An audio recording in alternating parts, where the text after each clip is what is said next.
Question জিজ্ঞাসা করলাম, আমরা তো খাওয়াইতে পারবো না। কাচ্চি চান্স পাওয়ার পর তোমরা আমাদেরকে খাওয়াবা, আমরা কেন খাওয়াবো? আমরা তো পড়াচ্ছি, চান্স পেয়ে তোমরা আমাদেরকে খাওয়াবো, রাইট?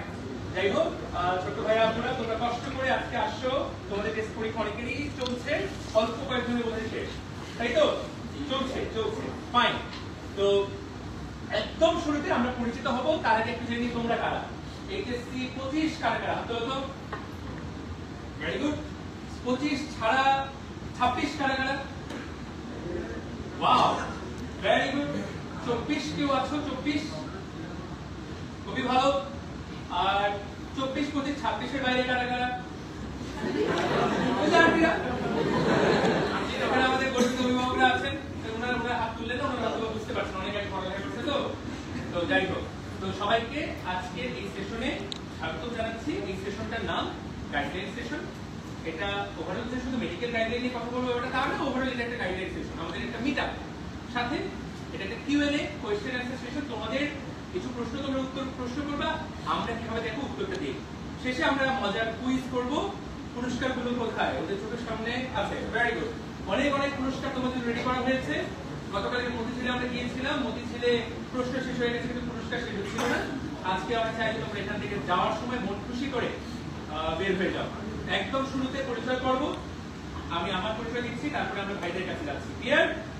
আমার নাম ডক্টর তোফায়েল আহমেদ। আমি তোমরা এইচএসসি 25 মেজরিটি, আমার এইচএসসি 12।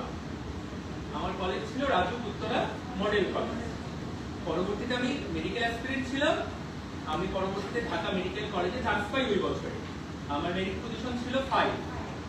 এরপর আমি 5.5 বছর পড়ালেখা করি, তারপরে সরকারি চাকরিতে ঢুকে এই মুহূর্তে আমি আগারগাঁওয়ে ন্যাশনাল ইনস্টিটিউট অফ নিউরোসায়েন্সে কর্মরত। পেশায় আমি চিকিৎসক, তবে পাশাপাশি পড়াতে আমার ভালো লাগে। গত 12-13 বছর ধরে আমি কোনো না কোনোভাবে মেডিকেল বাচ্চাদেরকে পড়াচ্ছি। আমার কথা আমি গল্প করতেই থাকবো পুরো আরো 1-1.5 ঘন্টা। তার চেয়ে আমি তোমাদেরকে পরিচিত করে দিতে চাই। তোমরা হয়তো ভাইয়াকে চিনো না, ভাইয়া তো নিজে পরিচয় নিজেই দিবে। তার আগে তাহলে আমি একটু বলে নিই, খুব স্বাভাবিক। তুমি রাস্তা দিয়ে হেঁটে গেলে ধরো পাশে তুমি যখন কিনারি সি বিচ দিয়ে যাও, তোমরা কক্সবাজার গিয়েছো তাই না? তো তোমরা জানো যে সমুদ্রের মধ্যে শামুক থাকে, ঝিনুক থাকে। ঝিনুকের ভেতরে মুক্তা ঢুকে থাকে, তাই না? তুমি কিনারি সি বিচ দিয়ে গেলা, কক্সবাজার ঘুরে আসলে তুমি বললে না ভাই ওখানে তো কোনো মুক্তা টুকতা নাই। তুমি দেখতে পাও নাই, এর অর্থ তুমি দেখে গেছো ওখানে মুক্তা লুকায় নাই। তো আমি তোমাদের সামনে একজন মুক্তাকে হাজির করতে যাচ্ছি। মুক্তা বললে আসলে, মুক্ত বললে আসলে ভাইকে কিছুটা ডিগ্রি করা হয়, ডায়মন্ড। কিন্তু ডায়মন্ড আর এরকম পাওয়া যায় না, মাটির নিচে পাওয়া যায়, তাই তো? তুমি বললে আমি সারা জীবনে কখনো ডায়মন্ড দেখলাম না, মাটির নিচে আছে, কতই তো মাটি খুললাম। এর অর্থ দেখি না ডায়মন্ড থাকতে পারে না। ভাই হলো সে লুকিয়ে থাকে ডায়মন্ড। ভাই আমরা ব্লেসড যে ভাই আমাদের সাথে যুক্ত হচ্ছেন এবার মেডিকেল ব্যাচে। ভাই জাস্ট টাঙ্গাইলে গিয়ে একটু সাথের নাম বলো, ভাইয়ের বাসা দেখাই দিল লোকজন, এবং ভাইয়ের বাসা গিয়ে খাওয়া দাওয়া করে নিয়ে আসবো, খাওয়া দাওয়া করে নেবো। তো আমরা ভাই আমার মেডিকেলে চার্টার্ড সিনিয়র। আমরা ইন্ট্রোডিউস করছি টাঙ্গাইলের কিং। ওভারঅল গত এই ফিল্ডে এই মুহূর্তে যারা পড়াচ্ছে একজন ছাড়া, ওই একজনের নাম আমি দিব না, ওই একজন ছাড়া এই ফিল্ডে ভাইয়ের চেয়ে অভিজ্ঞ কেউ নাই। ভাই আমার চেয়েও চার্টার্ড সিনিয়র, ঠিক আছে? যদিও ভাইয়াকে আমি গ্যারান্টি দিলাম ওর যে পাহলোভিয়ান না কি ওটা, ও পাইলটিয়ান টি শার্টটা যদি ভাইকে এখন পরায় দেওয়া হয়, ওর চেয়ে ভাইকে জুনিয়র লাগে। ভাইয়ের চেহারা থেকে ধোকা খেয়ে যেও না তোমরা। ইন্ট্রোডিউসিং দ্য মেডিকিং ডক্টর সাদ ভাই। ভাইকে আমরা কমেন্ট করি। আচ্ছা ওনা একটা মানে আমি একটু মানে শুরু করি এভাবে। ওনা মানে বেসিক্যালি শুরুতেই ডায়মন্ড বলছে। আচ্ছা এই কত তাপমাত্রায় উত্তপ্ত করলে এই ডায়মন্ড বা হিরো গ্রাফাইটে রূপান্তরিত হয়? Very good. তারপরে আমরা রাইট জায়গায় আসি। ওয়াও, ঠিক আছে। মানে আমি আসলে যে একাডেমিক সেশনে আসছি এটা আমার এখন মনে হচ্ছে। ও পরিচয় দিয়ে বলছে, আমি নিজে থেকে একটু পরিচয় দিই। আমার নাম হচ্ছে ডাক্তার মোহাম্মদ চুলকান নাইম শাহরিয়া। বাট আমাকে আসলে এত বড় নামে কেউ চিনে না, আমাকে সবাই চিনে সাদ হিসেবে, ঠিক আছে? ডাক্তার সাদ বা সাদ ভাইয়া। আর অনলাইনে এর থেকে আমার এক্সপোজার 0, মানে বলতে গেলে নেগেটিভ। আমার কোনো ট্রেস নাই অনলাইনে, নো নাথিং। ইউটিউব একটা ক্লাস বা শর্টস এনিথিং, নাথিং, কিছুই নাই। অবভিয়াসলি তোমরা চিনবা না। তো আমি পরিচয় দিয়ে অলরেডি বলে ফেলছি, আমি 4 বছরের সিনিয়র। আমি ঢাকা মেডিকেল কলেজের A66 ব্যাচ। সেশন হচ্ছে 2008-9। 2009 সালে আমি পড়া স্টার্ট করি, যখন তোমাদের বয়স এখানে অনেকেরই 3 বা 4। তখন আমি আর কি ঢাকা মেডিকেল কলেজে ফার্স্ট ইয়ারে ছিলাম। ফলোড বাই আমি বিএমসি আমার কলেজ করি। আমার হোমটাউন হচ্ছে রংপুর, আমার কলেজ ছিল Rangpur cantonment public school and college. Followed by Dhaka medical college. Then এখন আমি গভর্নমেন্ট জবে আছি, আমার পোস্টিং হচ্ছে টাঙ্গাইলে। আমি আজকে সকালবেলা টাঙ্গাইল থেকেই আসছি। আমি টাঙ্গাইলে সকাল 9টায় পেশেন্ট দেখা স্টার্ট করছি। আমার পোস্টিং হচ্ছে 250 শয্যা বিশিষ্ট টাঙ্গাইল জেনারেল হসপিটালে। ওখানে 9টায় পেশেন্ট দেখা স্টার্ট করছি। তোমাদের এই প্রোগ্রাম অ্যাটেন্ড করতে হবে। দ্যাটস ওয়াই তোমরা বলছিল ভাই আপনি ডিউটি শেষ করে রওনা দিলে হবে না, আপনি ধরতে পারবেন না, আপনাকে আগে বের হবে। তো আমি আমার যে পরিচালক বা কনসালটেন্ট স্যার ওনাকে বলছি স্যার আমাকে 11টায় আজকে ছাড়তে হবে। তো আমি আমার পরিবর্তে আরেকজনকে বসায় দিয়ে দেন 11টার বাসে ঢাকায় আসি। ঢাকায় পৌঁছাই ফলোড বাই এই যে তোমাদের সামনে। তো আমি বেসিক্যালি মেডিকেল ভর্তি পরীক্ষার জন্য পড়াই অলমোস্ট 15 বছর, মোর অর লেস। 2009 সাল থেকে এই রাস্তাটা আমার খুবই পরিচিত, তোমরা যে রাস্তা দিয়ে হাঁটতেছো। তো আমার যখন মেডিকেল ফার্স্ট ইয়ার ছিল তখন আমি এই রাস্তা দিয়ে হাঁটতাম। এটা বিভিন্ন কোচিং গুলোতে গিয়ে আমি ক্লাস করতাম। এবং প্রোফাইল যে ব্যাচে, সেই ব্যাচে আমার প্রোফাইলের বন্ধুবর্গ যারা, তাদের মধ্যে 7 জন আমার স্টুডেন্ট আছে যারা ঢাকা মেডিকেল থেকে পড়ছে। প্রোফাইলের খুবই ক্লোজ ফ্রেন্ড। এতটুকুই আমার পরিচয়। আমাকে চিনো না ইনশাল্লাহ, আমাকে আস্তে আস্তে আরো চিনতে পারবো, যেহেতু আমি এর থেকে আসলাম, বুড়া বয়স হলেও আসলাম। হয়তোবা আসার কথাই ছিল না। সত্যি কথা বলতে যে মানে আমি অনলাইনে আসবো, এটা আমি মানে আগেই একবার ডিসিশন নিয়ে ফেলেছিলাম যে আমি নেভার, আমি অনলাইনে কখনোই আসবো না। বাট আসলে সত্যি কথা এসিএস এমন একটা প্ল্যাটফর্ম, খুবই টেম্পটিং যে ভাই আপনাকে আসতে হবে। তো তখন আর কি না করার তো আমার জন্য কঠিন ছিল।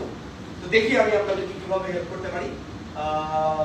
আর কিছু বলতে চাচ্ছি না, বাকিটুকু আমাদের আরেক সেলিব্রিটির জন্য। ওকে, ওয়েট ফর আ হোয়াইল। প্রশ্ন করতে চাও স্যার? হ্যাঁ কি?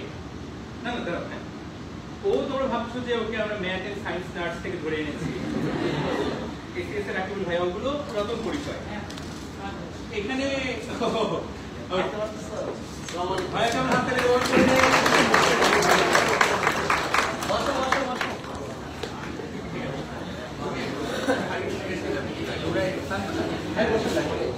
Okay, let's come to the point. ও তো ম্যাথ করাচ্ছে, বাংলাদেশের সবচেয়ে বেশি ম্যাথ স্টুডেন্ট ও পড়াচ্ছে। ছেলেরা, মেয়েরা না হয় ওর পাগল হবে, ছেলেরাও রাখি হয়ে পাগল। সব ঠিক আছে, এগুলো তো ব্যাখ্যা করবে, কিন্তু আমরা কিন্তু এই জন্য ওকে নিয়ে আসি। মেডিকেলে ম্যাথ আছে নাকি? তোরা অনেকদিন ধরে আন্দোলন করতেছিস মেডিকেলে ম্যাথ চাই, মেডিকেল ম্যাথে অভিনয় দেখে চাই। ওই জন্য ওকে আনা হয়। ওকে আনা হয়েছে কারণ ও একজন সফল মেডিকেল যোদ্ধা। ও নিজেও টিকে ছিল মেডিকেলে, এই জন্য প্রপার অ্যাপ্রিসিয়েশন পায়নি। ওকে একটা জোরে হাত তালি দাও। এইখানে অনেস্টলি বলো যে এখানে মেডিকেল অ্যাসপিরেন্ট কারা? Raise your hand. ফ্যান্টাস্টিক, তাহলে দেখা যাচ্ছে अराउंड 50%। ইঞ্জিনিয়ারিং অ্যাসপিরেন্ট কারা? ওয়াও, এই জন্য তোকে নিয়ে আসতে পারি। আর ভার্সিটি কারা? ভার্সিটি শাবাশ, এতজনের মধ্যে নিজের স্বপ্ন বাঁচিয়ে রাখা গুরুত্বপূর্ণ। তো ও একজন ইঞ্জিনিয়ারিং অ্যাসপিরেন্টই মূলত, পাশাপাশি তো মেডিকেল ক্র্যাক করে ফেলছে। তোমাদের সবারই তো 1 নম্বরে কি পরীক্ষা হবে? মেডিকেল। তো ওই যে বাসায় আন্টিরা বসে আছে পিছনে, মেডিকেলে একবার কোনো চান্স পেয়ে গেলে তোমাকে বুয়েটের নামটা নিতে দিবে না বাসায়। এবং তুমি যখন পরীক্ষার হলে যাবা, তুমি সারা জীবন ইঞ্জিনিয়ারিং কোচিং করলা, কিন্তু পরীক্ষা দিয়ে তো মেডিকেল, দেখবা যে তোমার বাপ মা ধরে রাখছে তো চান্স পাবে। এবং তুমিও আশা করবা যে চান্সটা যদি পাই, না পাইলে কিন্তু খুব মন খারাপ হবে। বিশ্বাস করো, তুমি তো নিজের মনকে বুঝাতে পারবা না যে আমি চান্সটা পাইনি। ভাইয়া আজকে এই বিষয়ে স্পেশাল গাইডলাইন দিবে যে কিভাবে ওই কাজটা করলো। ব্যাপারটা দরকার আছে না নাই? আছে না নাই? আছে না নাই? রাকিব তোমার পরিচয় দাও এবং তারপর আমরা যাচ্ছি। হ্যাঁ, আমি দেখুন পরিচয় দিল গাইডলাইন খুব পড়ে। ফাইন। তো কি আছে? আমার নাম হচ্ছে রাকিব, আমি হচ্ছে এইচএসসি 18 ব্যাচের। ভাইয়াদের থেকে অনেক জুনিয়র আর কি, ভাইয়ার মানে স্টুডেন্টদের থেকেও জুনিয়র। আমি 2018 সালে এইচএসসি পরীক্ষা দিই, তারপর অ্যাডমিশন করছি, বুয়েটে ভর্তি হই। বুয়েটের computer science and engineering department থেকে গ্রাজুয়েশন কমপ্লিট করি। গত বছর এই গ্রাজুয়েশনটা কমপ্লিট হয়। আর হচ্ছে আমি যখন বুয়েটের সেকেন্ড ইয়ার, তখন অনলাইনে পড়ানোটা স্টার্ট হয়। জাস্ট আগ্রহ থেকেই, প্যাশন থেকেই, পড়াতে ভালো লাগতো। কিছু কমপ্লেক্স জিনিসপত্র স্টুডেন্টদের বুঝাইতাম, যেটা ওরা অন্য কোথাও বুঝতে পারে না বা ওদের বুঝতে কঠিন হইতে হয়। তো ওভাবে স্টার্ট। তারপর দেখলাম যে অনেক স্টুডেন্ট পছন্দ করতেছে, যে আরো ক্লাস যাচ্ছে। তারপর এটা কন্টিনিউ হয় পড়াশোনার পাশাপাশি। আমি কখনো ভাবি নাই যে অনলাইনে এসে পড়াবো, মানে ইঞ্জিনিয়ার না হয়ে অনলাইনে এসে পড়াবো। তো যখন স্টুডেন্টদের যে আগ্রহটা সেটা দেখতে থাকলাম, অ্যান্ড এমন হয়েছে যে আমি যখন পড়ানো স্টার্ট করি তখন অ্যাডমিশন ব্যাচ হচ্ছে 21 ব্যাচ। হ্যাঁ, 21 ব্যাচ ওদের অ্যাডমিশন টেস্ট দিচ্ছিল। তো ওদের অ্যাডমিশন টেস্টের আগে আমি একটা প্লেলিস্ট করছিলাম, ক্যালকুলেটর হ্যাক্স আর হচ্ছে এমসিকিউ হ্যাক্স। এটার পরে যেটা হয়েছে, আমি তখন বইটার থার্ড ইয়ারে, বইটার হলে আমি থাকি। পরের বছর যারা বইটা ভর্তি হয়েছে অলমোস্ট বইতে 1200 মতো স্টুডেন্ট নেই, 7 থেকে 800, 50%-এর উপর স্টুডেন্ট আমার দুই ক্লাসগুলো করছে। তো যেটা হয়েছে যে হলের করিডোর দিয়ে হাঁটলে কিংবা ডিপার্টমেন্টে গেলে সবাই আমার স্টুডেন্ট। এটা দেখে না মানে এটা চিন্তাও করা যায় না যে আমি মানে আমার অনুভূতিটা কি ছিল। একজন স্টুডেন্ট এসে আমার সামনে বলছে, ভাই আপনার স্টুডেন্ট নাম, ভাই আপনার ক্লাস করছে, অনেক উপকার করছে। তো ওই থেকে আমার মনে হয়েছে যে আমি যদি অনলাইনে পড়াই তাহলে আমি অনেক বড় একটা ইফেক্ট রাখতে পারবো আমাদের দেশে। তো ওখান থেকেই শুরু হয়েছে। তারপর আর কি এখন পড়াচ্ছি, ম্যাথমেটিক্স পড়াচ্ছি, তোমাদেরকে পড়াচ্ছি, তোমাদের ছোট ভাইয়া এখন তো এসিএস ফিউচার স্কুলে আমরা ক্লাস 6 থেকে 10 ওদেরকেও পড়াচ্ছি। তো আজকে রাত্রে আমার 2টা ক্লাস আছে, একটা ক্লাস 9-এ আর একটা ক্লাস 10-এ। তো ইনশাআল্লাহ আমি ম্যাথমেটিক্স পড়াবো, এই তো আমার পরিচয়।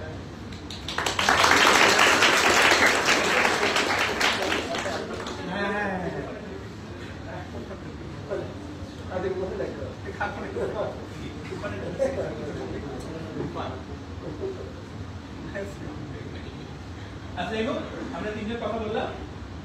আমার পিছনে লুকিয়ে আছে যে ভাইটা, তোমরা অনেকে হয়তো বা এফার্ট দিতে তার ক্লাস করে থাকতে পারো, কিন্তু সেটা তো ঠিক আছে, সেটা তো একটা পরিচয় যে ভাই আমাদের সাথে যুক্ত হয়েছে, আমরা তাকে গ্র্যান্ড ভাবে লঞ্চ করেছি, দ্যাটস ফাইন। কিন্তু ভাইয়ের আসল পরিচয় কিন্তু তোমরা কি ভাই লুকটার সাথে কার লুকে মিল পাচ্ছ বলো তো?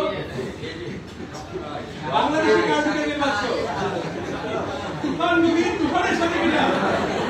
বায়োলজি তুফান ম্যান, ডক্টর ফাহাদ ভাই, জোরে হাত তালি।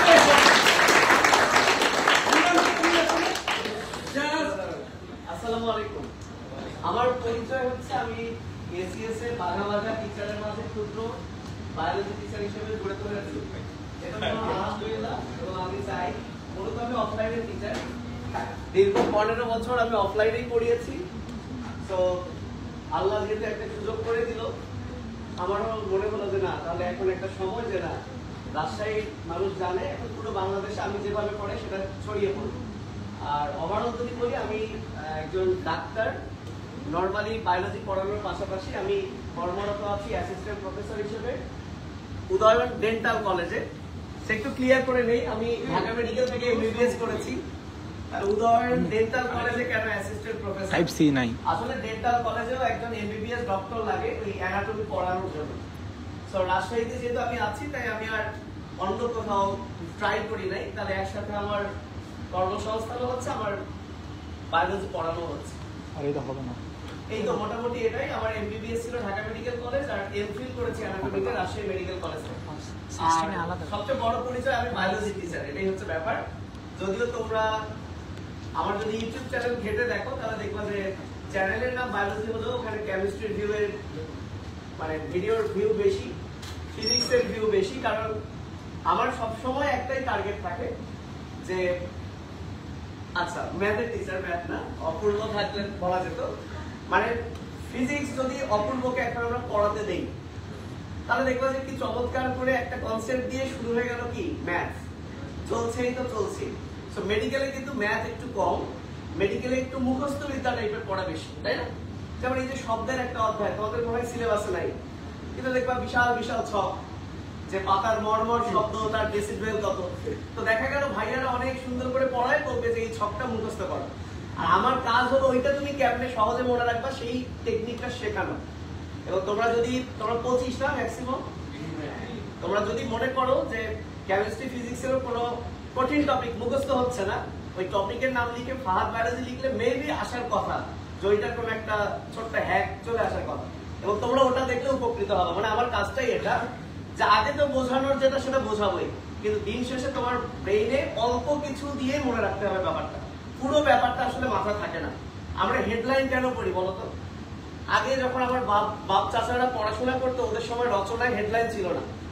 ধরো কৃষি কাজে বিজ্ঞান বা কম্পিউটার, এটার কোনো হেডলাইন ছিল না, একদম বিশাল ছিল। পরে কিন্তু এইটা হেডলাইন আবিষ্কার হলো, কারণ আমি পুরো কিন্তু 100 পৃষ্ঠা মুখস্থ করতে পারবো না, পারবো? হেডলাইন আসলো কেন? কারণ আমি যদি 20টা হেডলাইন পড়ি, ওই হেডলাইনটা দিয়ে কিন্তু ওর ভেতরে 2-3 লাইন আমি বলতে পারবো। এর অর্থ কি বলতো? পড়া আমার পুরোটাই জানা লাগবে, কিন্তু সেই জিনিসটাকে আয়ত্ত করতে, মনে নিয়ে আসতে আমার একটা অল্প কিছু ওয়ার্ড দরকার। সো আমি এই কাজটাই করি। আগে তো তুমি ব্যাপারটা কি সেটা বোঝাই, দেন এটাকে সহজে তুমি কিভাবে মনে রাখবা এই ট্রিকটাও দেখেন, যেটা স্টুডেন্টরা পছন্দ করে। আমার বিশ্বাস যে অনলাইনেও যখন আমি বিভিন্ন চ্যাপ্টার নিব, যদিও আমার সবচেয়ে পছন্দের চ্যাপ্টার হচ্ছে শারীরতত্ত্ব, আমি এটা নিতে চেয়েছিলাম, তোমাদের প্রোফাইল ভাইয়া ভয় দেখাইছে, বলেছে তোমরা খুব একটা ভালো স্টুডেন্ট না, তোমরা আমার পড়া বুঝবা না। এটা বলি নাই। সো ওই যে গ্লাইকোলাইসিস, টেপস চক্র, ক্যালভিন চক্র, হ্যাসো-স্ল্যাক চক্র, আমি তোফায়েলকে বললাম তোফায়েল এগুলো আমি কিন্তু সর্বোচ্চ 3-4 সেকেন্ডে ওদেরকে মুখস্থ করাই দিল। টেপস চক্র 4 সেকেন্ডে পড়াই দিল। আমি এটা নেই, ওরা খুশি হবে। গ্লাইকোলাইসিস পড়ালে ক্যালভিন চক্র পড়া লাগবে না, শুধু সিস্টেমটা বললেই হবে। তোফায়েল বললো যে না, আপনি হাগুমুতেই পড়ান, আপনি পরিপাকের চ্যাপ্টারই পড়ান। সো তোমরা যদি মনে করো আরো কোনো একটা অধ্যায়, কেউ কি ক্লাস করেছো? 1-2 জন পরিপাকের ওই 2টা ক্লাস? জি ভাইয়া। আচ্ছা, আলহামদুলিল্লাহ। যারা করো না, আমি রিকোয়েস্ট করবো তোমরা এই ক্লাসটা করো। আলটিমেটলি এই এনজাইমগুলো কিন্তু এক্সামে আসে, মুখস্থ রাখতে হবে। এরকম যদি কোনো অধ্যায় ক্লাস করে মনে হয় যে ভাইয়ার লাগবে, যদিও তোফায়েল আছে, হাসানাত, শুদ্ধ অনেক সুন্দর বায়োলজি পড়ায়, এখন আসলে এক একজনের এক এক চাপ। যেমন আমাকে যদি ওরা হাজারো বলে, আমি কিন্তু এই সাইকেলে যাওয়ার সময়টা আমার নাই, বুঝতে পেরেছো? তো আমি আমার নিজের প্রাইভেট ব্যাচ, অ্যাডমিশন ব্যাচ, আমি রাজশাহীতে প্রতি বছর 800 বাচ্চা পড়াই। যেমন অলরেডি আমরা 400 ক্লাস ভর্তি নিয়েছি। মাশাআল্লাহ, প্রতি বছর রাজশাহীর টপ স্টুডেন্টরা থাকে। এবছরও যে সপ্তম হয়েছে সারা বাংলাদেশে, ও আমার স্টুডেন্ট। মানে এবার খুশির সংবাদ যে সে আমার ছাড়া কারো কোনো ভাইয়ের কাছে পড়ে না, সেইটা একটা মানে একটা পাওয়া। তো আমি যেটা আসলে বলতে চাচ্ছিলাম, যদি তোমরা এফআরবি এর ক্লাসটা করো, যেতে একটা অধ্যায় আমি আসলে রিকোয়েস্ট করেই এফআরবিতে এসেছি যে আমি যেহেতু নতুন, আমি কিছু পড়াতে চাই। যদিও অনেকেই মেসেজ করছে ভাইয়া আরো 1-2টা নেন। যদি তোমাদের এরকম কোনো অধ্যায় থাকে যেটা তোমাদের মনে থাকছে না, বুঝছো তো এতদিন অনেক, সবাই বুঝছো, কিন্তু এটা তুমি কয়েক সেকেন্ডে মনে রাখবা কিভাবে? যদি এরকম কোনো অধ্যায় থাকে আমাকে বলতে হবে না, এটা আমাদের লিডার যারা নেতাদেরকে বলতে হবে। আশা করছি ওনারা যদি বিবেচনা করে তাহলে আমাকে আবার ক্লাস দিলে আমি নিতে পারবো। আমি এখানে কমেন্ট করি। তো আমার পরিচয়ের সাথে আমি এক্সট্রা কিছু কথা বলে ফেললাম, যাতে পরে আর খুব বেশি নাও বলতে হয়। তো এই তো, আল্লাহ হাফেজ। একটা অ্যাপ্রন দিয়ে বরণ করে নিই, ব্যাপারটা কি ভালো হবে? ঠিক আছে ভাইয়া, এরপর তুমি বলবা, তুমি বলে তোমাকে আমি ছেড়ে দিব। রোকন সলভ হয়েছে? শিওর? সাউন্ড নিচ্ছে? Sound clear? কই লোক কয়জন দেখতেছে? এইটা অ্যাভেলেবল আছে, বাট আপনি পোস্ট করে দেন। হ্যাঁ, এটা তখন অফ হয়নি। হ্যাজ এন্ডেড, না কোনো সমস্যা নেই। Relation setting never delete. হ্যাঁ, পোস্ট নাও। হ্যাঁ, ওকে প্লিজ। হ্যাঁ, দেন। ওই লোক এটা আছে আপনার, এটা কোনো কথা হলো? মায়ের খাওয়া কাজ করছেন? মেয়েগুলোকে আগে করান, ছেলেগুলোকে বুঝাই নিচ্ছি আমরা। মোট আছে কয়জন? আপনি শুরু করেন না ভাইয়া, সাদ ভাই শুরু করেন।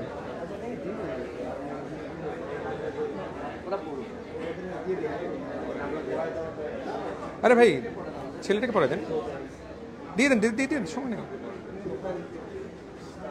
ভাইয়া আপনি শুরু করেন, সিনেমা মানুষ। আমি পোস্টটা করে দিই।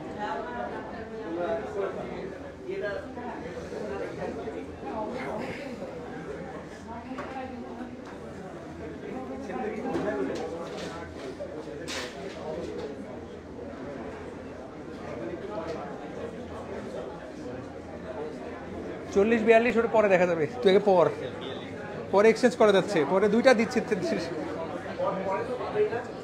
হ্যাঁ, পরে আর কোথায় পাবে?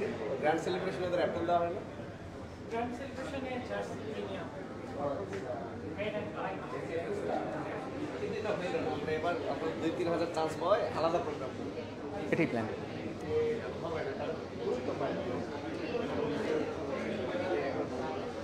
পড়ো না। আরে পড়ো পড়ো। ওটা তুমি উৎসর্গ করছো নিজেকে। Okay fine, go for it. Fantastic. Okay, লাইভে যারা যুক্ত হয়েছো তোমরা কমেন্টে জানাও যে তোমাদের কোনো প্রশ্ন আছে কিনা এই ভাই আপুদের কাছে, আমাদের কাছে তোমাদের কোনো প্রশ্ন আছে কিনা। তোমার প্রশ্নের উত্তর আমরা নিচ্ছি। দেখতে পাচ্ছ না? Very good. আগের লাইভটা আমাদের কেটে দিতে হয়েছে, ওটাতে সাউন্ড ইস্যু হচ্ছিল। নতুন লাইভে গেছি আমরা, আশা করি তোমরা সবাই শুনতে পাচ্ছ। আমাকে তো কেমন জানি কাপড়ের ভ্লগ করতেছে ওরকম মনে হচ্ছে, সামনে লোক, আবার এপাশে এই পাশে ভয় দিচ্ছি। আচ্ছা ফাইন, ওকে ডান।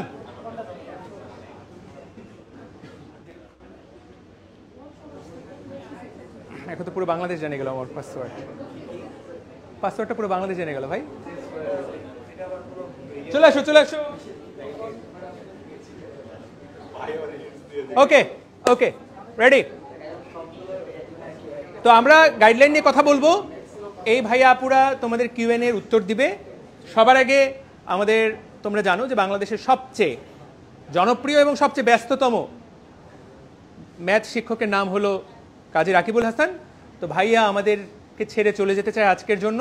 তো ভাইয়া আগে তার কথাগুলো বলবে, মেয়েগুলো করে উঠলে চলে যাবে। তো যাই হোক, রাকিব যাওয়ার আগে অবশ্যই তুমি একটা সবার সাথে সেলফি নিয়ে যাও, না হলে ওরাও চলে গেলে আমরা কার সাথে কথা বলবো? প্লিজ। ব্যস্ততম না, আসলে আমার আজকে ক্লাস আছে। তোমরা জানো যে তোমাদের তো এফআরবির ক্লাস চলতেছে, আর তোমাদের যে ক্লাস 9-10 এর ছোট ভাইয়া আপুরা আছে ওদের ক্লাস আছে সন্ধ্যার সময়, দুইটা ক্লাস, একটা 6টায় আর একটা 8টায়। তো ওই দুইটা ক্লাস নেওয়ার জন্য অ্যাকচুয়ালি আমাকে যাইতে হবে। তো আমি এখানে আসছি যেহেতু অনেক ইঞ্জিনিয়ারিং ক্যান্ডিডেট আসছো, তোমাদেরকেও কিছু বলবো, আর আমার যে মেডিকেল মানে অ্যাডমিশন এক্সপিরিয়েন্সটা ওটাও একটু শেয়ার করবো যে আমার অ্যাডমিশনের দিন কি হয়েছিল। তো আমি শুরু থেকে ইঞ্জিনিয়ারিং প্রিপারেশন নিছি। আমার ইঞ্জিনিয়ারিং প্রিপারেশন নেওয়া স্টার্ট হয়েছে হচ্ছে এইচএসসির সেকেন্ড ইয়ারে থাকবে। তোমরা ওই ফেজটা পার করে আসছো, কিন্তু ম্যাক্সিমাম টাইমে অ্যাডমিশনের প্রিপারেশনটা কিন্তু কলেজ লাইফ থেকেই নিতে হয়। কেন? কারণ অ্যাডমিশন তোমাদের কোন সিলেবাসের উপরে হয়? এইচএসসি সিলেবাসের উপরেই হয় না, বইয়ের বাইরে থেকে কিছু কিছু আসে। মেডিকেলে তো একদমই আসে না। ইঞ্জিনিয়ারিং এ কি আসে? হয়তো দুই একটা আসে, কিন্তু ওই দুই একটা কি পারতে হয়? প্রশ্ন যারা একদম টপ করে, টপ 10 এর মধ্যে ঢুকে, ওরাও কিন্তু ওই দুই একটা জিনিস পারে না, হ্যাঁ, যেটা বইয়ের বাইরে থেকে আসে। সো পরীক্ষা কিন্তু আমাদের মেইন বই থেকেই হয়, সিলেবাসটা মেইন বই। তাহলে এইচএসসির প্রিপারেশন কেউ যদি খুব ভালো করে নাও, অ্যাডমিশন প্রিপারেশন কি হয়ে গেল না? অ্যাডমিশন টাইমে কিন্তু আলাদা করে কোনো প্রিপারেশন নিতে হয় না, ওই এইচএসসির প্রিপারেশনটাই বারে বারে রিভিশন দেওয়া। কিন্তু আমাদের দেশে যেটা হইছে, আমরা এইচএসসির প্রিপারেশনটা ঠিকমতো নেই, ধরবেন তাও পারবে না। কেন নেই না? এত জটিল প্রশ্ন। কারণ এইচএসসির প্রশ্নটা না খুব স্ট্রাকচার। তুমি দেখবা যে কিছু কিছু প্রশ্ন বারে বারে রিপিট করা যাবে। আবার কিছু স্পেসিফিক টপিকের কোশ্চেন, ফর এক্সাম্পল ম্যাথসের ক্ষেত্রে আমি যদি বলি, তুমি প্রত্যেকটা বইয়ের অঙ্ক যদি দেখো, কয়েকটা অঙ্কে ছোট্ট একটা অঙ্ক কিন্তু পাশে বোর্ডের রেফারেন্স দিয়ে একদম ভরে গেছে, তাই না? দেখবা ওগুলাই বারে বারে রিপিট হচ্ছে। এটার কারণে যেটা হয়, আমরা এইচএসসি তে ভালো করে প্রিপারেশন না নিয়ে খালি ওগুলাই পড়ি, যেটা দিয়ে এইচএসসি তে খুব ভালো করা যায়, কিন্তু অ্যাডমিশনে করা যায় না। অ্যাডমিশনে ভালো করতে হলে আমরা বই পড়তে হবে, কিন্তু পুরাটা পড়তে হবে, ঠিক আছে? আর এখন তোমাদের তো সামনে পরীক্ষা, এইচএসসি 25 ব্যাচ যেহেতু ম্যাক্সিমাম সামনে পরীক্ষা, এখন কি করা দরকার? এখন মেইন টার্গেট কিন্তু এইচএসসি, বুঝতে পারছো? কারণ তুমি যদি অ্যাডমিশন টেস্ট দিতে চাও, কিছু কিছু ইউনিভার্সিটিতে অ্যাডমিশন টেস্টে বসার জন্য একটা রিকোয়ারমেন্ট থাকে না?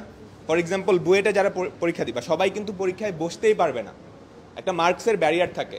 আবার যারা মেডিকেলে দিবা তোমাদের কিন্তু জিপিএর উপরে নাম্বার থাকে না। সো কেউ যদি এইচএসসিতে বাই চান্স খারাপ করে ফেলো, এটা কিন্তু অ্যাডমিশন টেস্টে খুব বাজে একটা ইফেক্ট ফেলবে। সো এখনকার মেইন টার্গেট হচ্ছে তুমি এইচএসসিতে তোমার ড্রিম যেখানে, সেখানে যতটুকু দরকার অ্যাটলিস্ট ততটুকু উঠানো, এটাতে কোনো কম্প্রোমাইজ করা যাবে না। কারণ তুমি যদি এইচএসসিতে খারাপ করো, অ্যাডমিশন টাইমে গিয়ে তুমি অলরেডি পিছায় গেছো।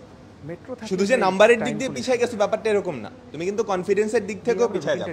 তুমি যখন দেখবা মেডিকেলে এক্সাম দিচ্ছ, তোমার জিপিএ একটু কম, 2 নাম্বার অলরেডি গন, তখন কিন্তু তোমার ওই কনফিডেন্সটা আসবে না যে আমি তো অলরেডি পিছায় গেছি, এখন কেমনে ব্যাটল জিতবো। সো এইচএসসিটা মেইন টার্গেট, ঠিক আছে? এইচএসসিটা ভালো করো, দেন অ্যাডমিশন টেস্ট, ওটা দেখা যাবে, ওটা দেখা যাবে। আচ্ছা, এবার আমি আমার অ্যাডমিশন টেস্টের গল্পটা বলি যে আমার অ্যাডমিশন টেস্টটা, অ্যাডমিশন ফেজটা কেমন ছিল। আমার সাথে হয়তো ম্যাক্সিমাম রিলেট করতে পারবে না, কারণ আমি বললাম যে এইচএসসি সেকেন্ড ইয়ার থেকেই কিন্তু আমি অ্যাডমিশনের প্রিপারেশনটা নেওয়া স্টার্ট করছিলাম, তো আমি কিন্তু মোটামুটি এগিয়েছিলাম। তোমরা কি এমন কেউ আছো যারা অলরেডি অ্যাডমিশন টেস্টের প্রিপারেশন নেওয়া? অ্যাডমিশন টেস্টের প্রিপারেশন বলতে বইটা ভালো করে পড়া, তোমাদের সিলেবাস 80% শেষ, এরকম কারা কারা আছো একটু হাত তুলবা। সিলেবাস 80% শেষ, আচ্ছা।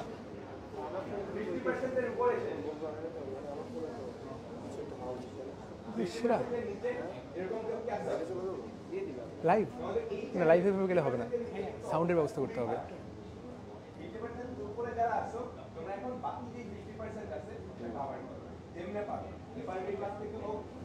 তোমরা আসো, একটা লাইভ সেলফি নিয়ে নাও। You are the queen. আসো।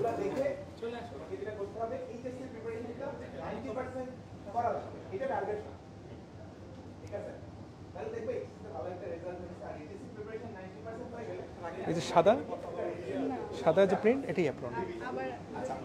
আমি ছিলাম হচ্ছে ইঞ্জিনিয়ারিং ক্যান্ডিডেট, শুরু থেকে আমি ইঞ্জিনিয়ারিং এর প্রিপারেশন নিছি, তাই বলে এই জন্য না যে বায়োলজি আমার খারাপ লাগতো।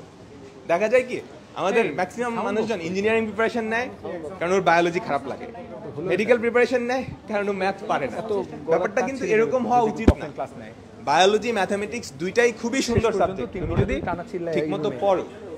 হ্যাঁ, দেখা যায় যাদের কাছে বায়োলজি খারাপ লাগে ওরা কি করে, বায়োলজি পড়েই না।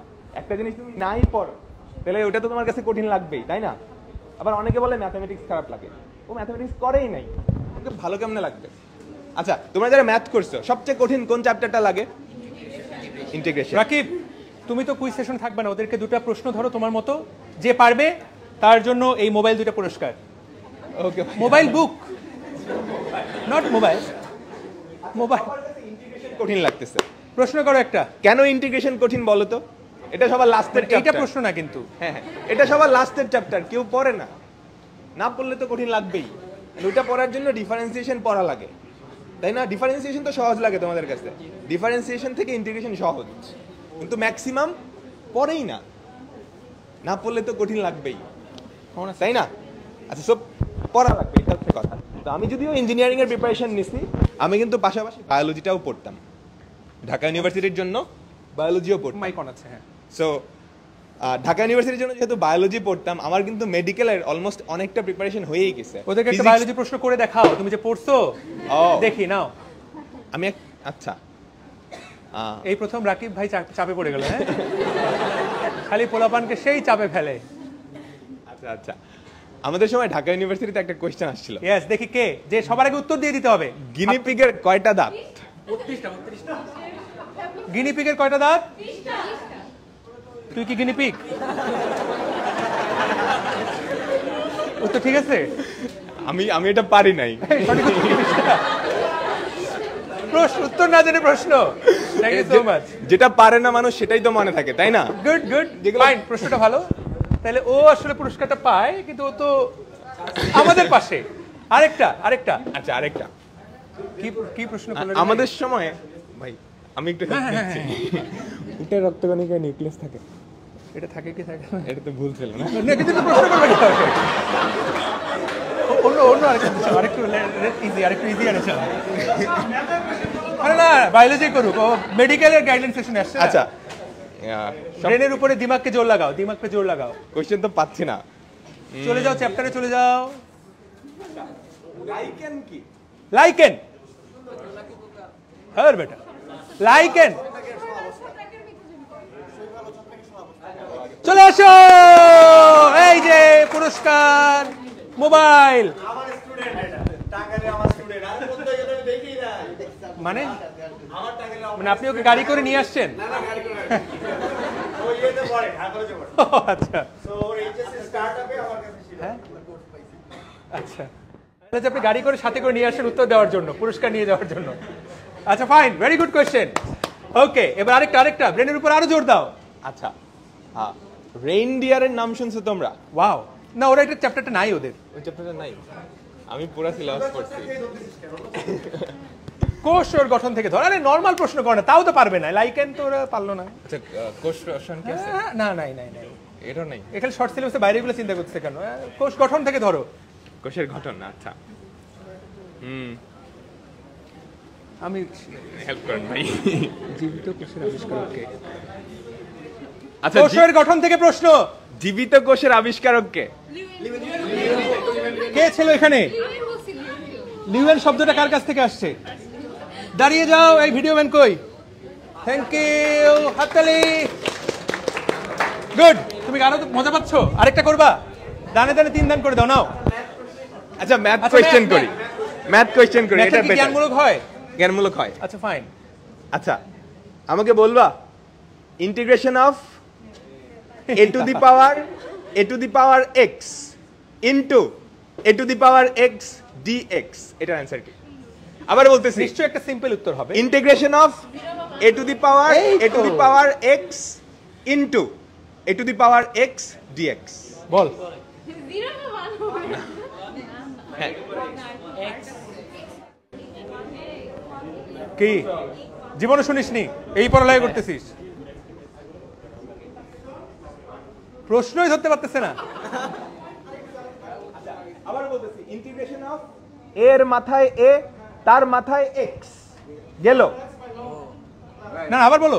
এবার তো আমি integration of a to the power x into নিচে a to the power x dx। হ্যাঁ, না হয়নি।